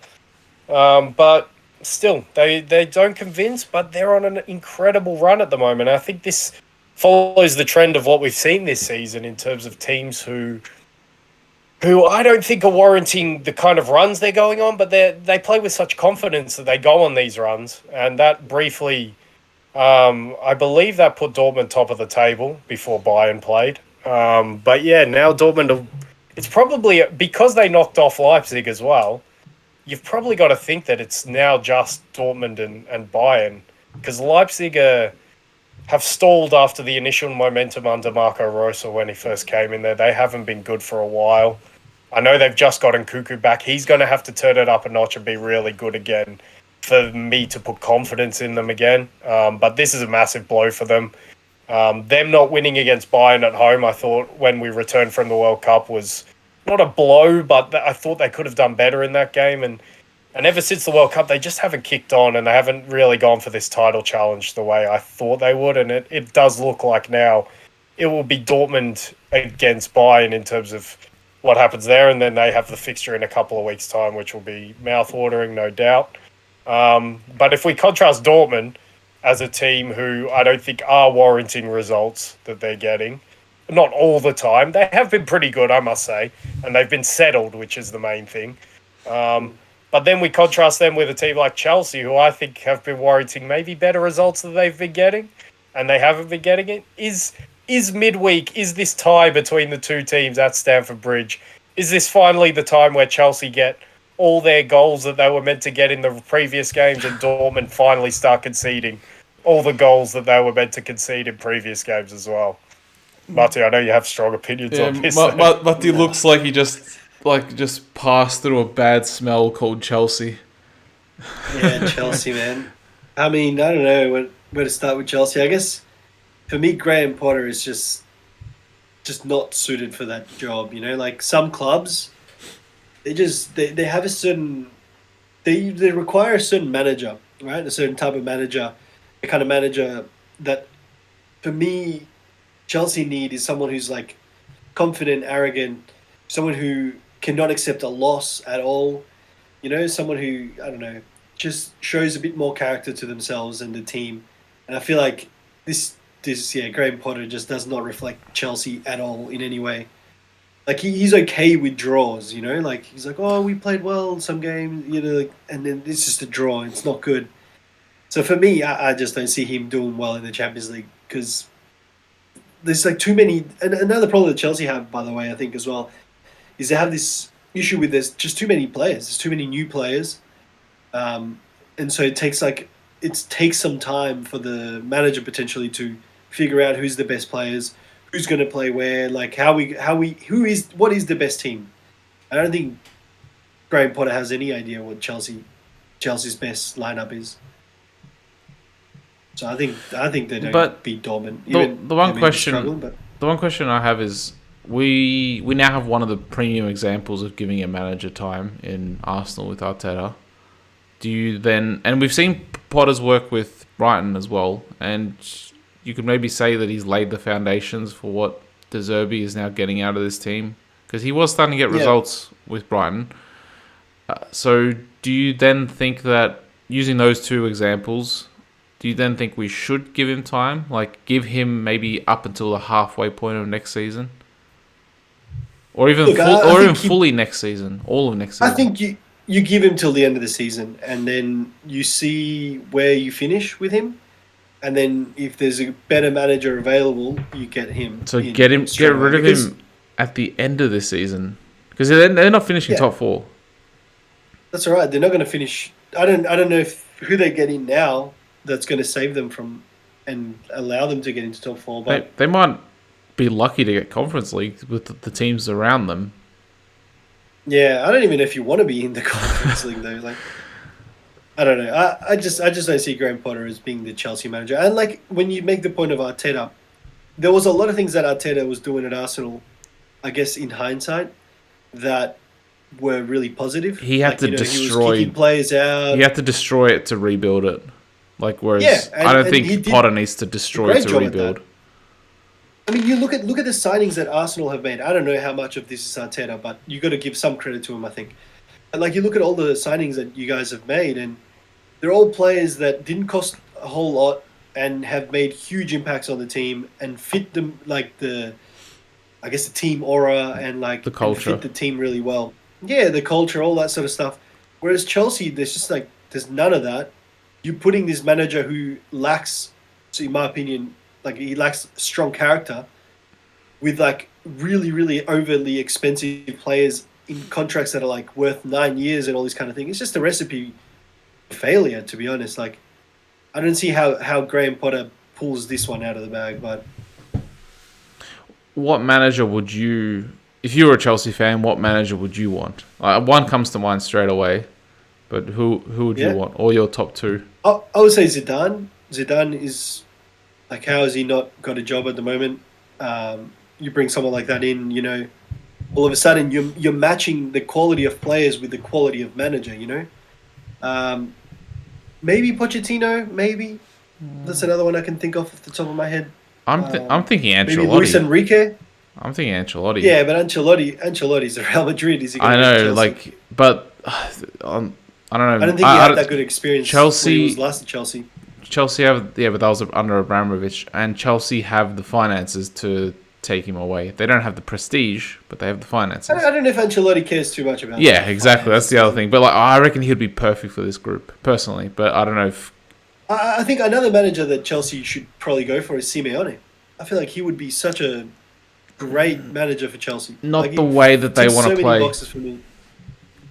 How has Chelsea? It's probably too defensive for they're trying to move away from that defensive Mourinho style. I feel. I guess maybe the new owner wants to do that. Yeah, exactly. I feel like Chelsea's identity is Mourinho through and through, right? And I feel like Simeone fits that so well. But yeah. So with all that, I don't think they would beat Dortmund. Sorry. Well, I don't. On the manager point, I don't think Simeone's going to leave Spain, not particularly for England as well. I don't think he's going to leave Atletico. I think one of the reasons I bought stock in Atletico was because I thought Simeone was fighting for his job, and I thought from his body language he was fighting hard for his job. He wants to stay at Atletico, and let's not forget how bad they were at the start of this season. But yeah, I think he really wants to stay there. That's the vibe I get from there. One that comes to mind, if it doesn't all pan out, and we'll talk about this tie as well a little bit, but maybe Nagelsmann, if it doesn't pan out at Bayern, he might come in with that required, because I kind of agree with you, Matti, that required arrogance about him, and he's got that in abundance, and that's one of my criticisms of him sometimes, but he would fit that mold. But I got to say, this is highly unfair on Potter, because while I agree with your points, Matti, in terms of they need that type of manager, I don't think they need that type of manager. That's just what the fans and that's what Abramovich has got them to be accustomed with, that type of manager. But I think if you look at this realistically, Graham Potter's been put into, you could say a situation where he's got all this talent, but a situation that's very unstable. And as well, to the point, Thomas Tuchel was not doing much better with this team at the start of the season. So I know there's been a lot of new additions for Potter to work with. But Tuchel had this team. Yeah, Tuchel had this team on the brink of maybe not getting out of the Champions League group. Potter came in, got good results, and they get out of that Champions League group. So I don't think a lot of that was down to Potter. I think what we're seeing now is more. And here's another thing I think is a bit unfair. when you say Potter doesn't know what his team is, I think he's been a bit more settled in recent weeks of what he thinks his team should be. And I think it's always the same thing. They're plagued by having no striker. João Felix wants to do all of this pretty stuff out in and around the box, but he doesn't put the ball in the net. Kai Havertz, much the same. Exactly. That's what we're saying. Aubameyang, really? That guy's been past it for years, man. No way is he getting into this team. I don't know if he's been past it. He can score goals. He was okay at Barca, but that was the only glint of anything in recent seasons for like 3 seasons, maybe. I don't know. To me, he looks like someone who'll score goals forever. Basically, you could say that his attitude may not be good or something like that. I can buy into that, but I feel like if you put Aubameyang up front, there's a good chance he's probably scores a goal. I think. I disagree with that at this point of where Aubameyang is. I haven't seen anything to suggest that, but look, I still don't. I haven't lost hope for them against Dortmund. It's only 1 goal. It's at home. The question we raised last pod, Nev, about whether the fans will be totally onside wanting this result or whether they want Potter out, that is an interesting question. I would hope that they would want their side through to the next round of the Champions League. And that's, for me, very achievable because they have enough quality. Their play has been good enough. Their finishing definitely hasn't been. Their defending's been somewhat good enough. They never concede more than 1 if they do lose, except for Tottenham, obviously, a few weeks back. And even that game was a little bit iffy. So I think they still defend well. Granted, Thiago Silva's got to be a massive loss. So I probably just favour Dortmund for the moment that they're in and for the fact that they actually do have the lead to take there. But it's not by much, and I'm not going to be surprised if Chelsea come through this tie. Yeah, I thought that Chelsea would start to click. I haven't seen that yet. And they had 3 weeks since the last time they played against Dortmund. And I didn't mention that time. Had that fixture, that first Dortmund fixture, have been the following week when like City played and Liverpool, so not the first set of Champions League fixtures. Had they have had that extra week, then they'd be playing this Dortmund fixture next week instead of this week. So it's probably come a little bit too soon. Because, they did get the win on the weekend, but... Is that the one that opens the floodgates, though? I don't know. I'm not convinced, but... I don't know. I'm not convinced either, but... Yeah, like, they... Yeah, I don't know when it's going to click, but I feel like it's hasn't clicked soon enough. And maybe if they had an extra fixture... and playing next week, maybe they could have gotten a result this weekend coming up, like maybe a 2-0 or a 3-0 or a 4-0, where they start to like get that connection going between the front 3 or the front 4. Yeah, I think that's fair, but if it's going to click, now would be a great time for it to click. Yeah. An ideal time, really, yeah. Yeah, and I guess we're not going to talk about, obviously, Benfica Bruges, because why would we? I guess that's self-explanatory. But I guess it's probably done that tie. Yeah, probably. The juiciest tie, well, names-wise, still has to be Bayern PSG, which is the last one. And PSG come through... They both come through scratchy sort of games on the weekend. Bayern were in complete control up until the end of the game where they start... giving away stupid free kicks, giving away stupid chances. And on another day, they really could have drawn this game against Stuttgart that they were leading 2-0, but they get away with a 2-1 win that took them back to the top of the table. PSG, similarly, they go 2-0 up against Nantes at home. And then they contrive amongst themselves to concede the next 2 goals and make it an edgy game until they win 4-2 in the end. And Mbappe breaks... the PSG all-time goal-scoring record at the ripe age of, 24, which is crazy. Obviously, it was only set by Cavani. PSG in this iteration aren't that old anyway. But that goes along with Mo Salah also breaking Liverpool's Premier League goal-scoring record this quarter. So 2 instances of that happening. But PSG, again, unconvincing. Concede 2 stupid goals. Like... if there was one thing we could say that we could probably rely on with PSG, it was that they would have moments of brilliance going forward, which they still do, especially with Kylian Mbappe back in the team, and him and Messi linking up quite nicely. But there was another thing you could say, that they'll probably be solid defensively with Donnarumma in goal, who just... He's a great goalkeeper, but he makes mistakes, man, and he makes mistakes at terrible times. And his mistakes are the reason they're 1-0 down going into the Allianz as well, because Coman never should have scored that goal in the first leg. So Donnarumma, just too many mistakes, makes another one on the weekend, gets beaten near post from a sort of cross shot from outside the box. And then a set piece, and PSG are just fragile. Bayern are fragile. I don't know. I think we've been saying this all week. This tie is still alive, but you've got to think that Bayern have to be favourites to come through this tie with a 1-goal lead going back home. But the last 30 minutes of the first leg, if they choose to defend like that with a fully fit and informed Kylian Mbappe, they will concede 2 goals quick smart. So they're going to have to up their game from what we saw in the last 30 minutes of that. I thought they were undeservedly 1-0 winners in that game, to be quite honest. I thought it was a draw game, probably because of how bad PSG were at the start, but in terms of how they ran them over at the end, and in terms of Galtier, I think finding the right balance with the 5-3-2 and allowing the wing-backs to get forward. I don't know if Hakimi will be in this game. You've got to think from a PSG standpoint, they're going to need him because Nuno Mendes was so instrumental getting in behind Bayern in the first leg. And yeah, if Bayern defend in that arrogant way again, they are going to have troubles, but I'll still put them as favourites. But again, I'm not going to be surprised if PSG come through this tie, especially with Kylian Mbappe in the team from the start in this game.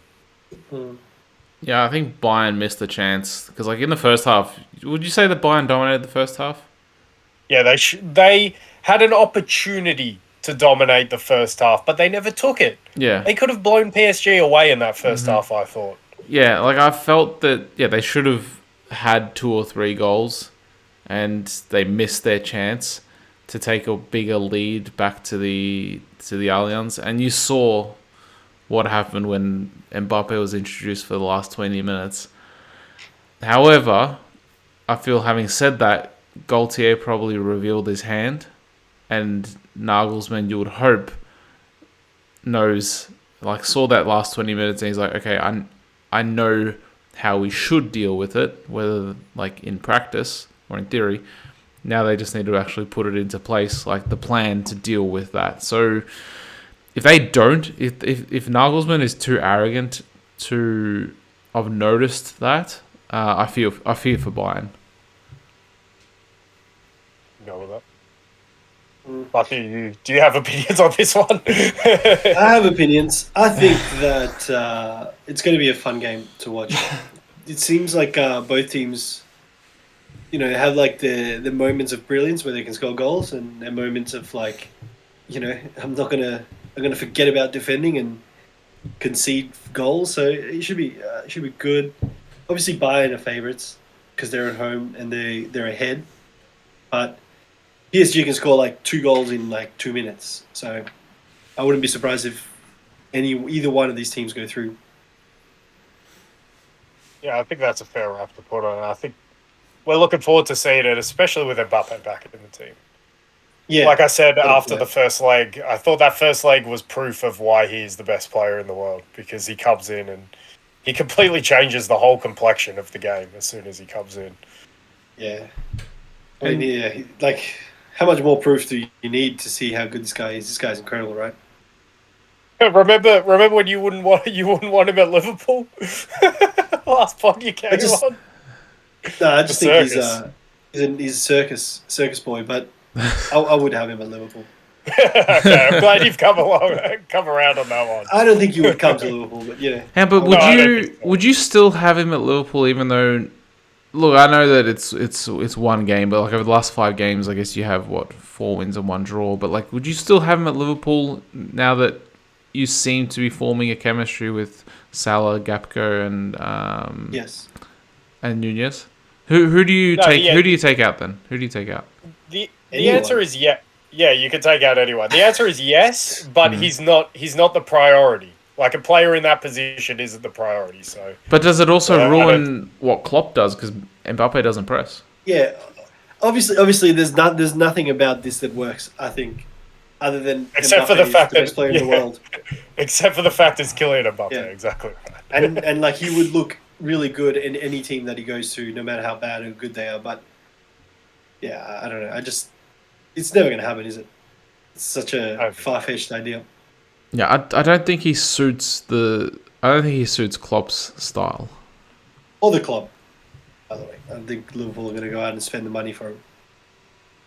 Yeah, that too, I suppose. But like, if there's any teams that like he would suit the style of, it's probably Real Madrid. I don't think he suits City either, because of the lack of off the ball work. But yeah, I think he could slot into Real Madrid nicely, but he'd have to switch positions. I think if he's going anywhere, that's where he goes, right? Yeah, but then you have the Vinny question. Like, do you move Vinny or do you move Mbappe? Well, they just link up and are awesome. Nah, you don't move Vinny. Nah, just put them right next to each other on the same wing. Yeah, next to each other. The player of Vinny. Whoa, not twice. Twice. Nah. Vinny might be the best young player outside of Haaland and Mbappe. He might be. Maybe, but Mbappe is undoubtedly the best player, right now, and maybe even the best player ever. Like, I don't think... Well, ever. That's way too soon now. What? Yeah, we just saw Messi put the crown on his head, man. We got a while to wait for Mbappe to put that crown. I understand, but like, you look at the amount of goals that Mbappe scored, the kind of titles he's already won as 24-year-old. Yeah, but didn't Messi already have like 4 Ballon d'Ors by the same age? That's true. He doesn't have the Ballon d'Ors, but he's got the World Cup. Or the Champions League. He's going to win another one. He's going to win another World Cup. Most likely. There's doubt, but he could. He definitely could win maybe 2 more World Cups, to be quite honest. But here's the question. Here's the fascinating question on Mbappe, and probably maybe a nice place to wrap up the pod on, like maybe all the young talent we have. But because I heard this come up on a pod the other day, but all right, how many? If I set the over/under of Mbappe Ballon d'Ors at 3.5, would you take over or under, Nevin? Do you think he'll win 4 or more or 3 or less? He's not getting it this year. No, you wouldn't think so. What if they win the Champions League? Messi's still in that team. So the one worrying the one worrying thing for me is how will he be as a player once his speed starts to depreciate? Because yes, he has the tech. He like compared to other players that have just like speed as their biggest attribute. He does also have the technical ability on the ball as well. So yes. However, we saw Henry lose a big part of his game once he started to slow down and get older. And I've always compared Henry and Mbappe. They play very similarly. They do. And I remember when I first saw Mbappe, I think at Monaco, I was like, holy shit, like this guy looks like he reminds me so much of Henry. So that's the question. Like once he reaches like 30, will he still be as devastating? But he's 24. They're giving him a six-year window or so. Yeah, to be that devastating. Yeah. So what are you taking? I don't think we'll see Ballon d'Or domination again, and unless he moves to like Real or somewhere where he's going to win Champions Leagues consistently. I don't think he's winning Champions Leagues at PSG, to be honest. Not with that midfield. Who won the Ballon d'Or when he won the World Cup? Was it Modric? Yeah. And I reckon rightfully so, because Modric came off of a Champions League win as well. And I think somewhat rightfully. I think a La Liga. I think it was a La Liga title, or did Barca win it that year? So did they do the double? Or I'm not sure now. Sure. But yeah, like I reckon Cristiano Ronaldo was also in that team, scoring like 40+ goals in that season. So. Yeah, but we don't mention that. Yeah, but the thing Ronaldo, is, the thing is, those forward players aren't banging in the goals unless you got a midfield in behind you. Well, yeah, no. Look. For the morality of football, yeah, somewhat rightfully so. And I love Luka Modric, so for his career, rightfully so as well. But Marty, what have you got? Three or under, or 4 or more? I think he could get 3. Yeah, that's why I said it at 3.5. Yeah, So he probably doesn't get the 4, does he? I guess that fourth one comes down to, like Nevin said, how he adapts after maybe he loses speed. But And also, who else is going to rival him? Like when you look at, and that was the next question. We could have fun with this because Nev, you said you don't see a Ballon d'Or domination. Yeah, I don't. I maybe can see one because between Haaland and Mbappe, I think they are, for me, pretty clearly the best 2 young players. But to Mati's point as well, I can see a lot of other young players, and to your point, sorry, Nev, I can see a lot of other young players winning Ballon d'Ors. Like if we mentioned Pedri, do you think he'll get a Ballon d'Or ever? No. Probably not unless Spain win the World Cup and he's the main guy. Sort of like Modric, because Iniesta and Xavi didn't. Let's not forget. Actually, yeah, Iniesta and Xavi didn't win a Ballon d'Or, and Iniesta definitely should have won it. If Schneider should have won it actually in 2010.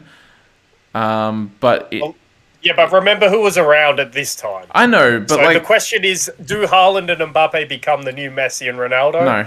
Or do we get a more even distribution? No. Because if we get an even distribution, Pedri can definitely win a Ballon d'Or for me. I reckon. He's excellent. I actually reckon. Not every year is a World Cup year, right? So there's going to be years where there's no World Cup. Yeah. And somebody has to win something those years in some competition. So I reckon the way. All right, and this isn't like this is me trying to be objective as I can. I reckon Saka gets one. Like Arsenal going to be back in the Champions League. The way that they're playing. I reckon, like, if they make a deep run into the Champions League in a non-World Cup year, and if Saka keeps on playing the way he is, and he doesn't get injured, I reckon, and he adds even more goals to his game. So if he starts to get to, like 20 goals a season, similar to like what Vinny is doing and what Salah was getting more than 20 goals, but like if he starts getting as a winger 20 goals, and doing it and performing in the Champions League as well, he's going to get more, I guess, points. So I reckon someone like him could get 1 at least. Matti doesn't believe it. I don't see it for Saka. I put him low down on the list, and whether that's rightfully so or not, that's a different question. But him playing for Arsenal, I think they pretty much need to win a Champions League with him as the main man to win a Ballon d'Or. I can see him getting 1 if they continue along this trajectory. He's an excellent player for sure. Yeah. He would have to go to like Liverpool to win it or something like that. Yeah, you wish. What about the aforementioned Vinny? Does he get 1? I think he does. I'm tempted to say Vinny gets 1. I think he does. Yeah, I think Vinny will probably get 1. He probably could have had a shout last year if Benzema wasn't so sensational. Because he got like 21 goals and like 22 assists or something. So he had like 40 goal contributions. Yeah, like I said earlier, I think Vinny now is Real's most important player, especially attacking wise. Matti, do you give Vinny 1? I don't know. I don't rate him, to be honest. Doesn't rate him. After what he did at Anfield. Doesn't rate him. I'm not sure about that take. That's hot. I don't like this is why we have you on the pod, Matti, because me and Nev are like, oh, Vinny's so good, and now we have Matti like, nah, Vinny shit. Vinny ain't shit. He's not shit. Look, don't get me wrong, he's not shit. But I just don't like those flashy Brazilian players because to me, they're luxury players, right? But he's getting goals as well and assists. Whereas Anthony is doing shit. Yeah, Anthony's a luxury player, but yeah, Vinny's like the better version of that. But that doesn't mean that he's. I just think that you put someone up against him that's going to kick the bejesus out of him in a game, you cancel him. That's what happens every week. Yeah, it happens every single week, and he still gets his numbers. You got to watch Vinny more because. Look, just for the record, I co-sign absolutely none of what Matti just said. Yeah. I'm not with you if I came up against Vinny, I would give him a hard time. if you could catch him with that ankle. Yeah, you can catch him. Hey, I'm quick. I'm a quick guy. All right, what about Jamal Musiala? Do you think he breaks through and gets 1? It's 19 or 20. It's harder for these midfield players, I feel. But he's scoring a shitload of goals this season. I rate him very highly. I think he's incredible. Yeah. I can see him winning one at least or two. He's incredible, that guy. What about the other young prodigy in Germany, Jude Bellingham? Does he break through and win one? It's possible. If he moves to Liverpool. Nah, he should go to Arsenal. He'll have a better chance at doing something. He probably will. I think Bellingham. I think Bellingham's England's best chance. I know Saka's up there, but I think Bellingham's just a little bit higher. What about Foden? Foden's a good shout. Foden could because he plays for City as well. Yeah. I think Haaland will take the shine though.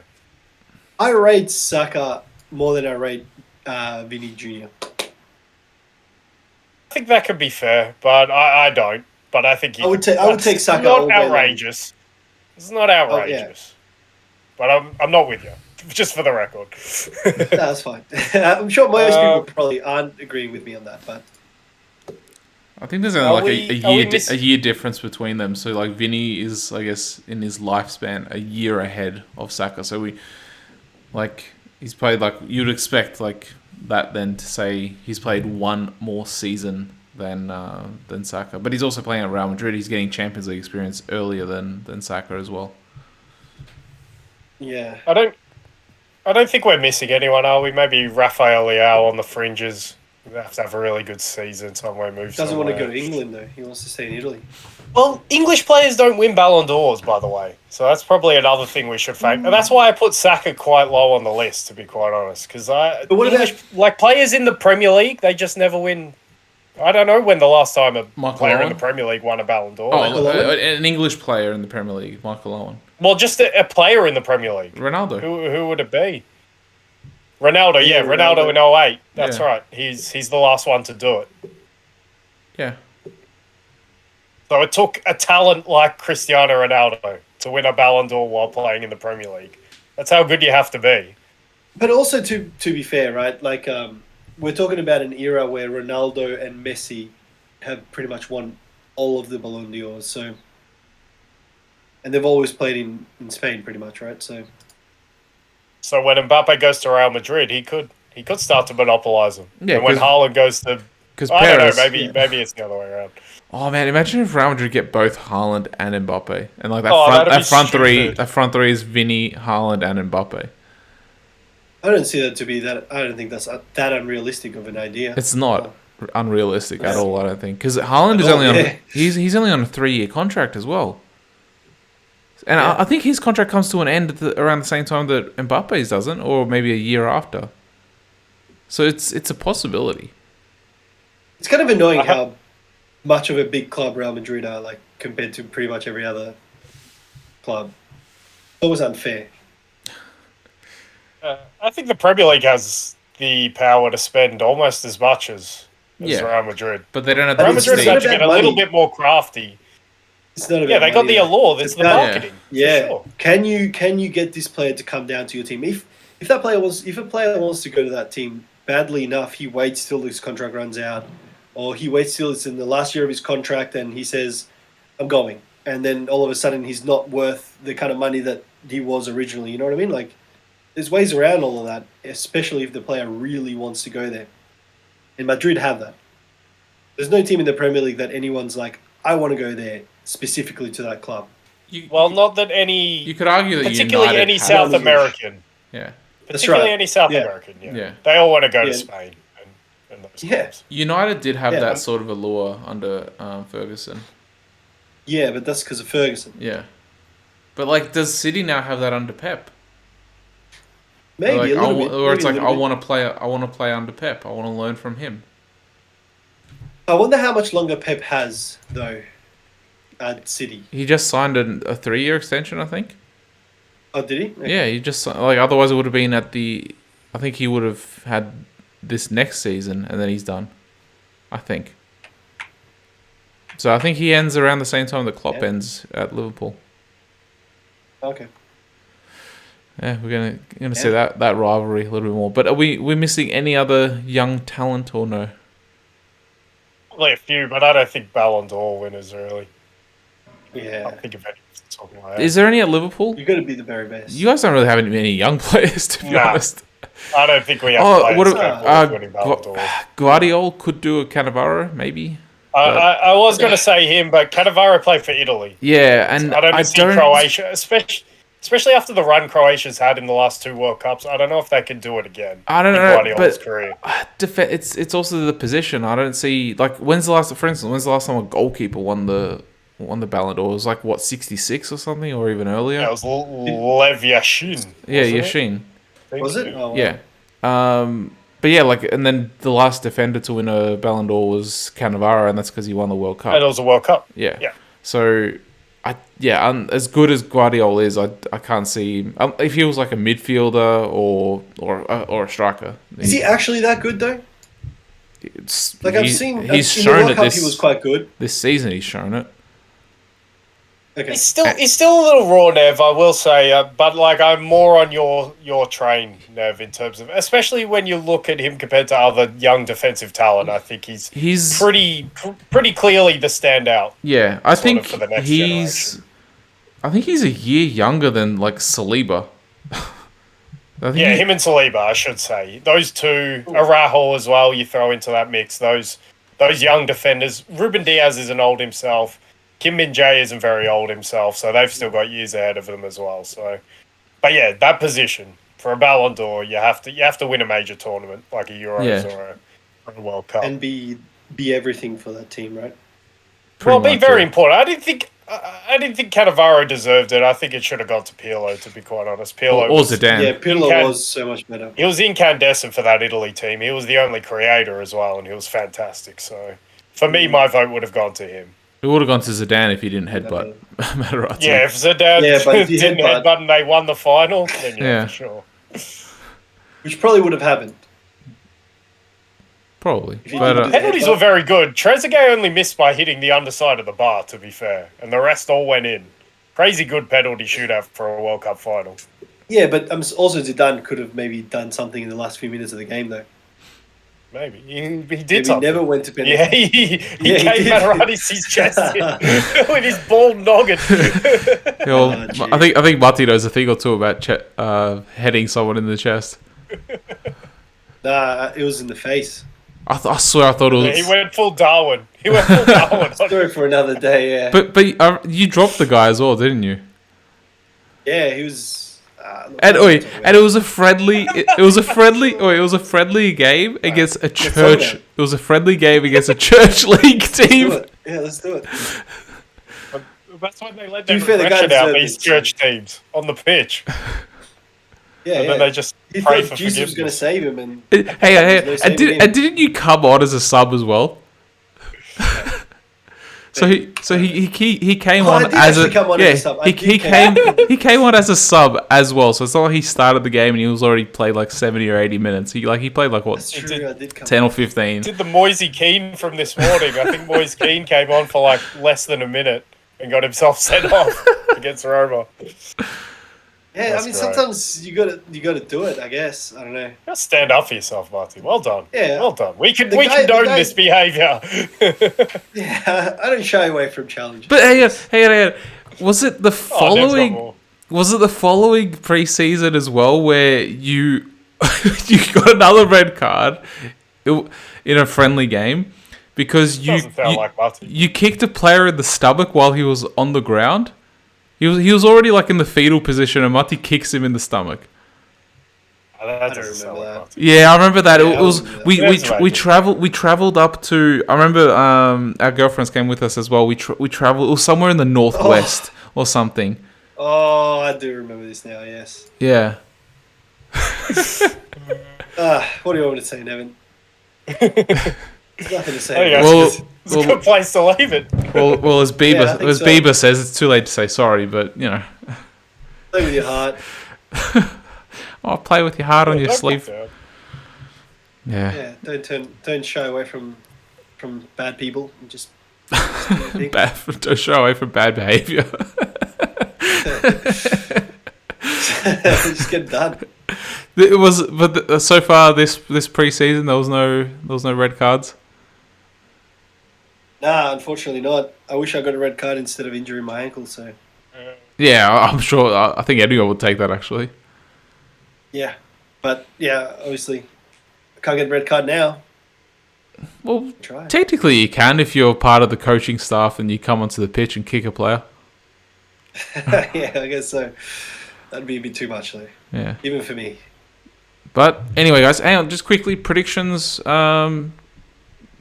I don't think we said who's gonna get through. But who do we actually think who's gonna get through? So Bayern, PSG, who gets through? Bayern.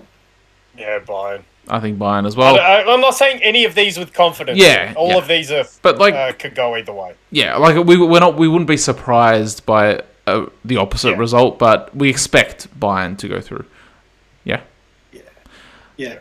Even if it's like 55% to 45, for instance. Tottenham, AC Milan. I think I still got Milan. I'm going AC, even though it's at Tottenham. I don't want Tottenham to go through, so That too. But maybe we do, so they get distracted from the top four race. Nah, I think they're just seeing them struggle is funnier. Bruges, Benfica. Oh, come on. We know Benfica. Benfica, yeah. At home, 2-0 up. And Did Bruges have a Scotty chance? Parker's men. Marty likes Scotty Parker's men. Bruges have a chance now that Scotty Parker's in charge. He likes the Parker. But they lost with Parker in charge. And finally, Dortmund, Chelsea. I think Dortmund. Like I said, I think it's a week too soon. Yeah, I go with Dortmund. Yeah. It's Potter is out when they lose, I reckon. Once they lose, gone. Back to Hogwarts. Chase his legacy. If only he could work his magic. Mate. Yeah, well. Anyway, guys, thanks for coming on. Hopefully anyone listening has enjoyed the pod with us three.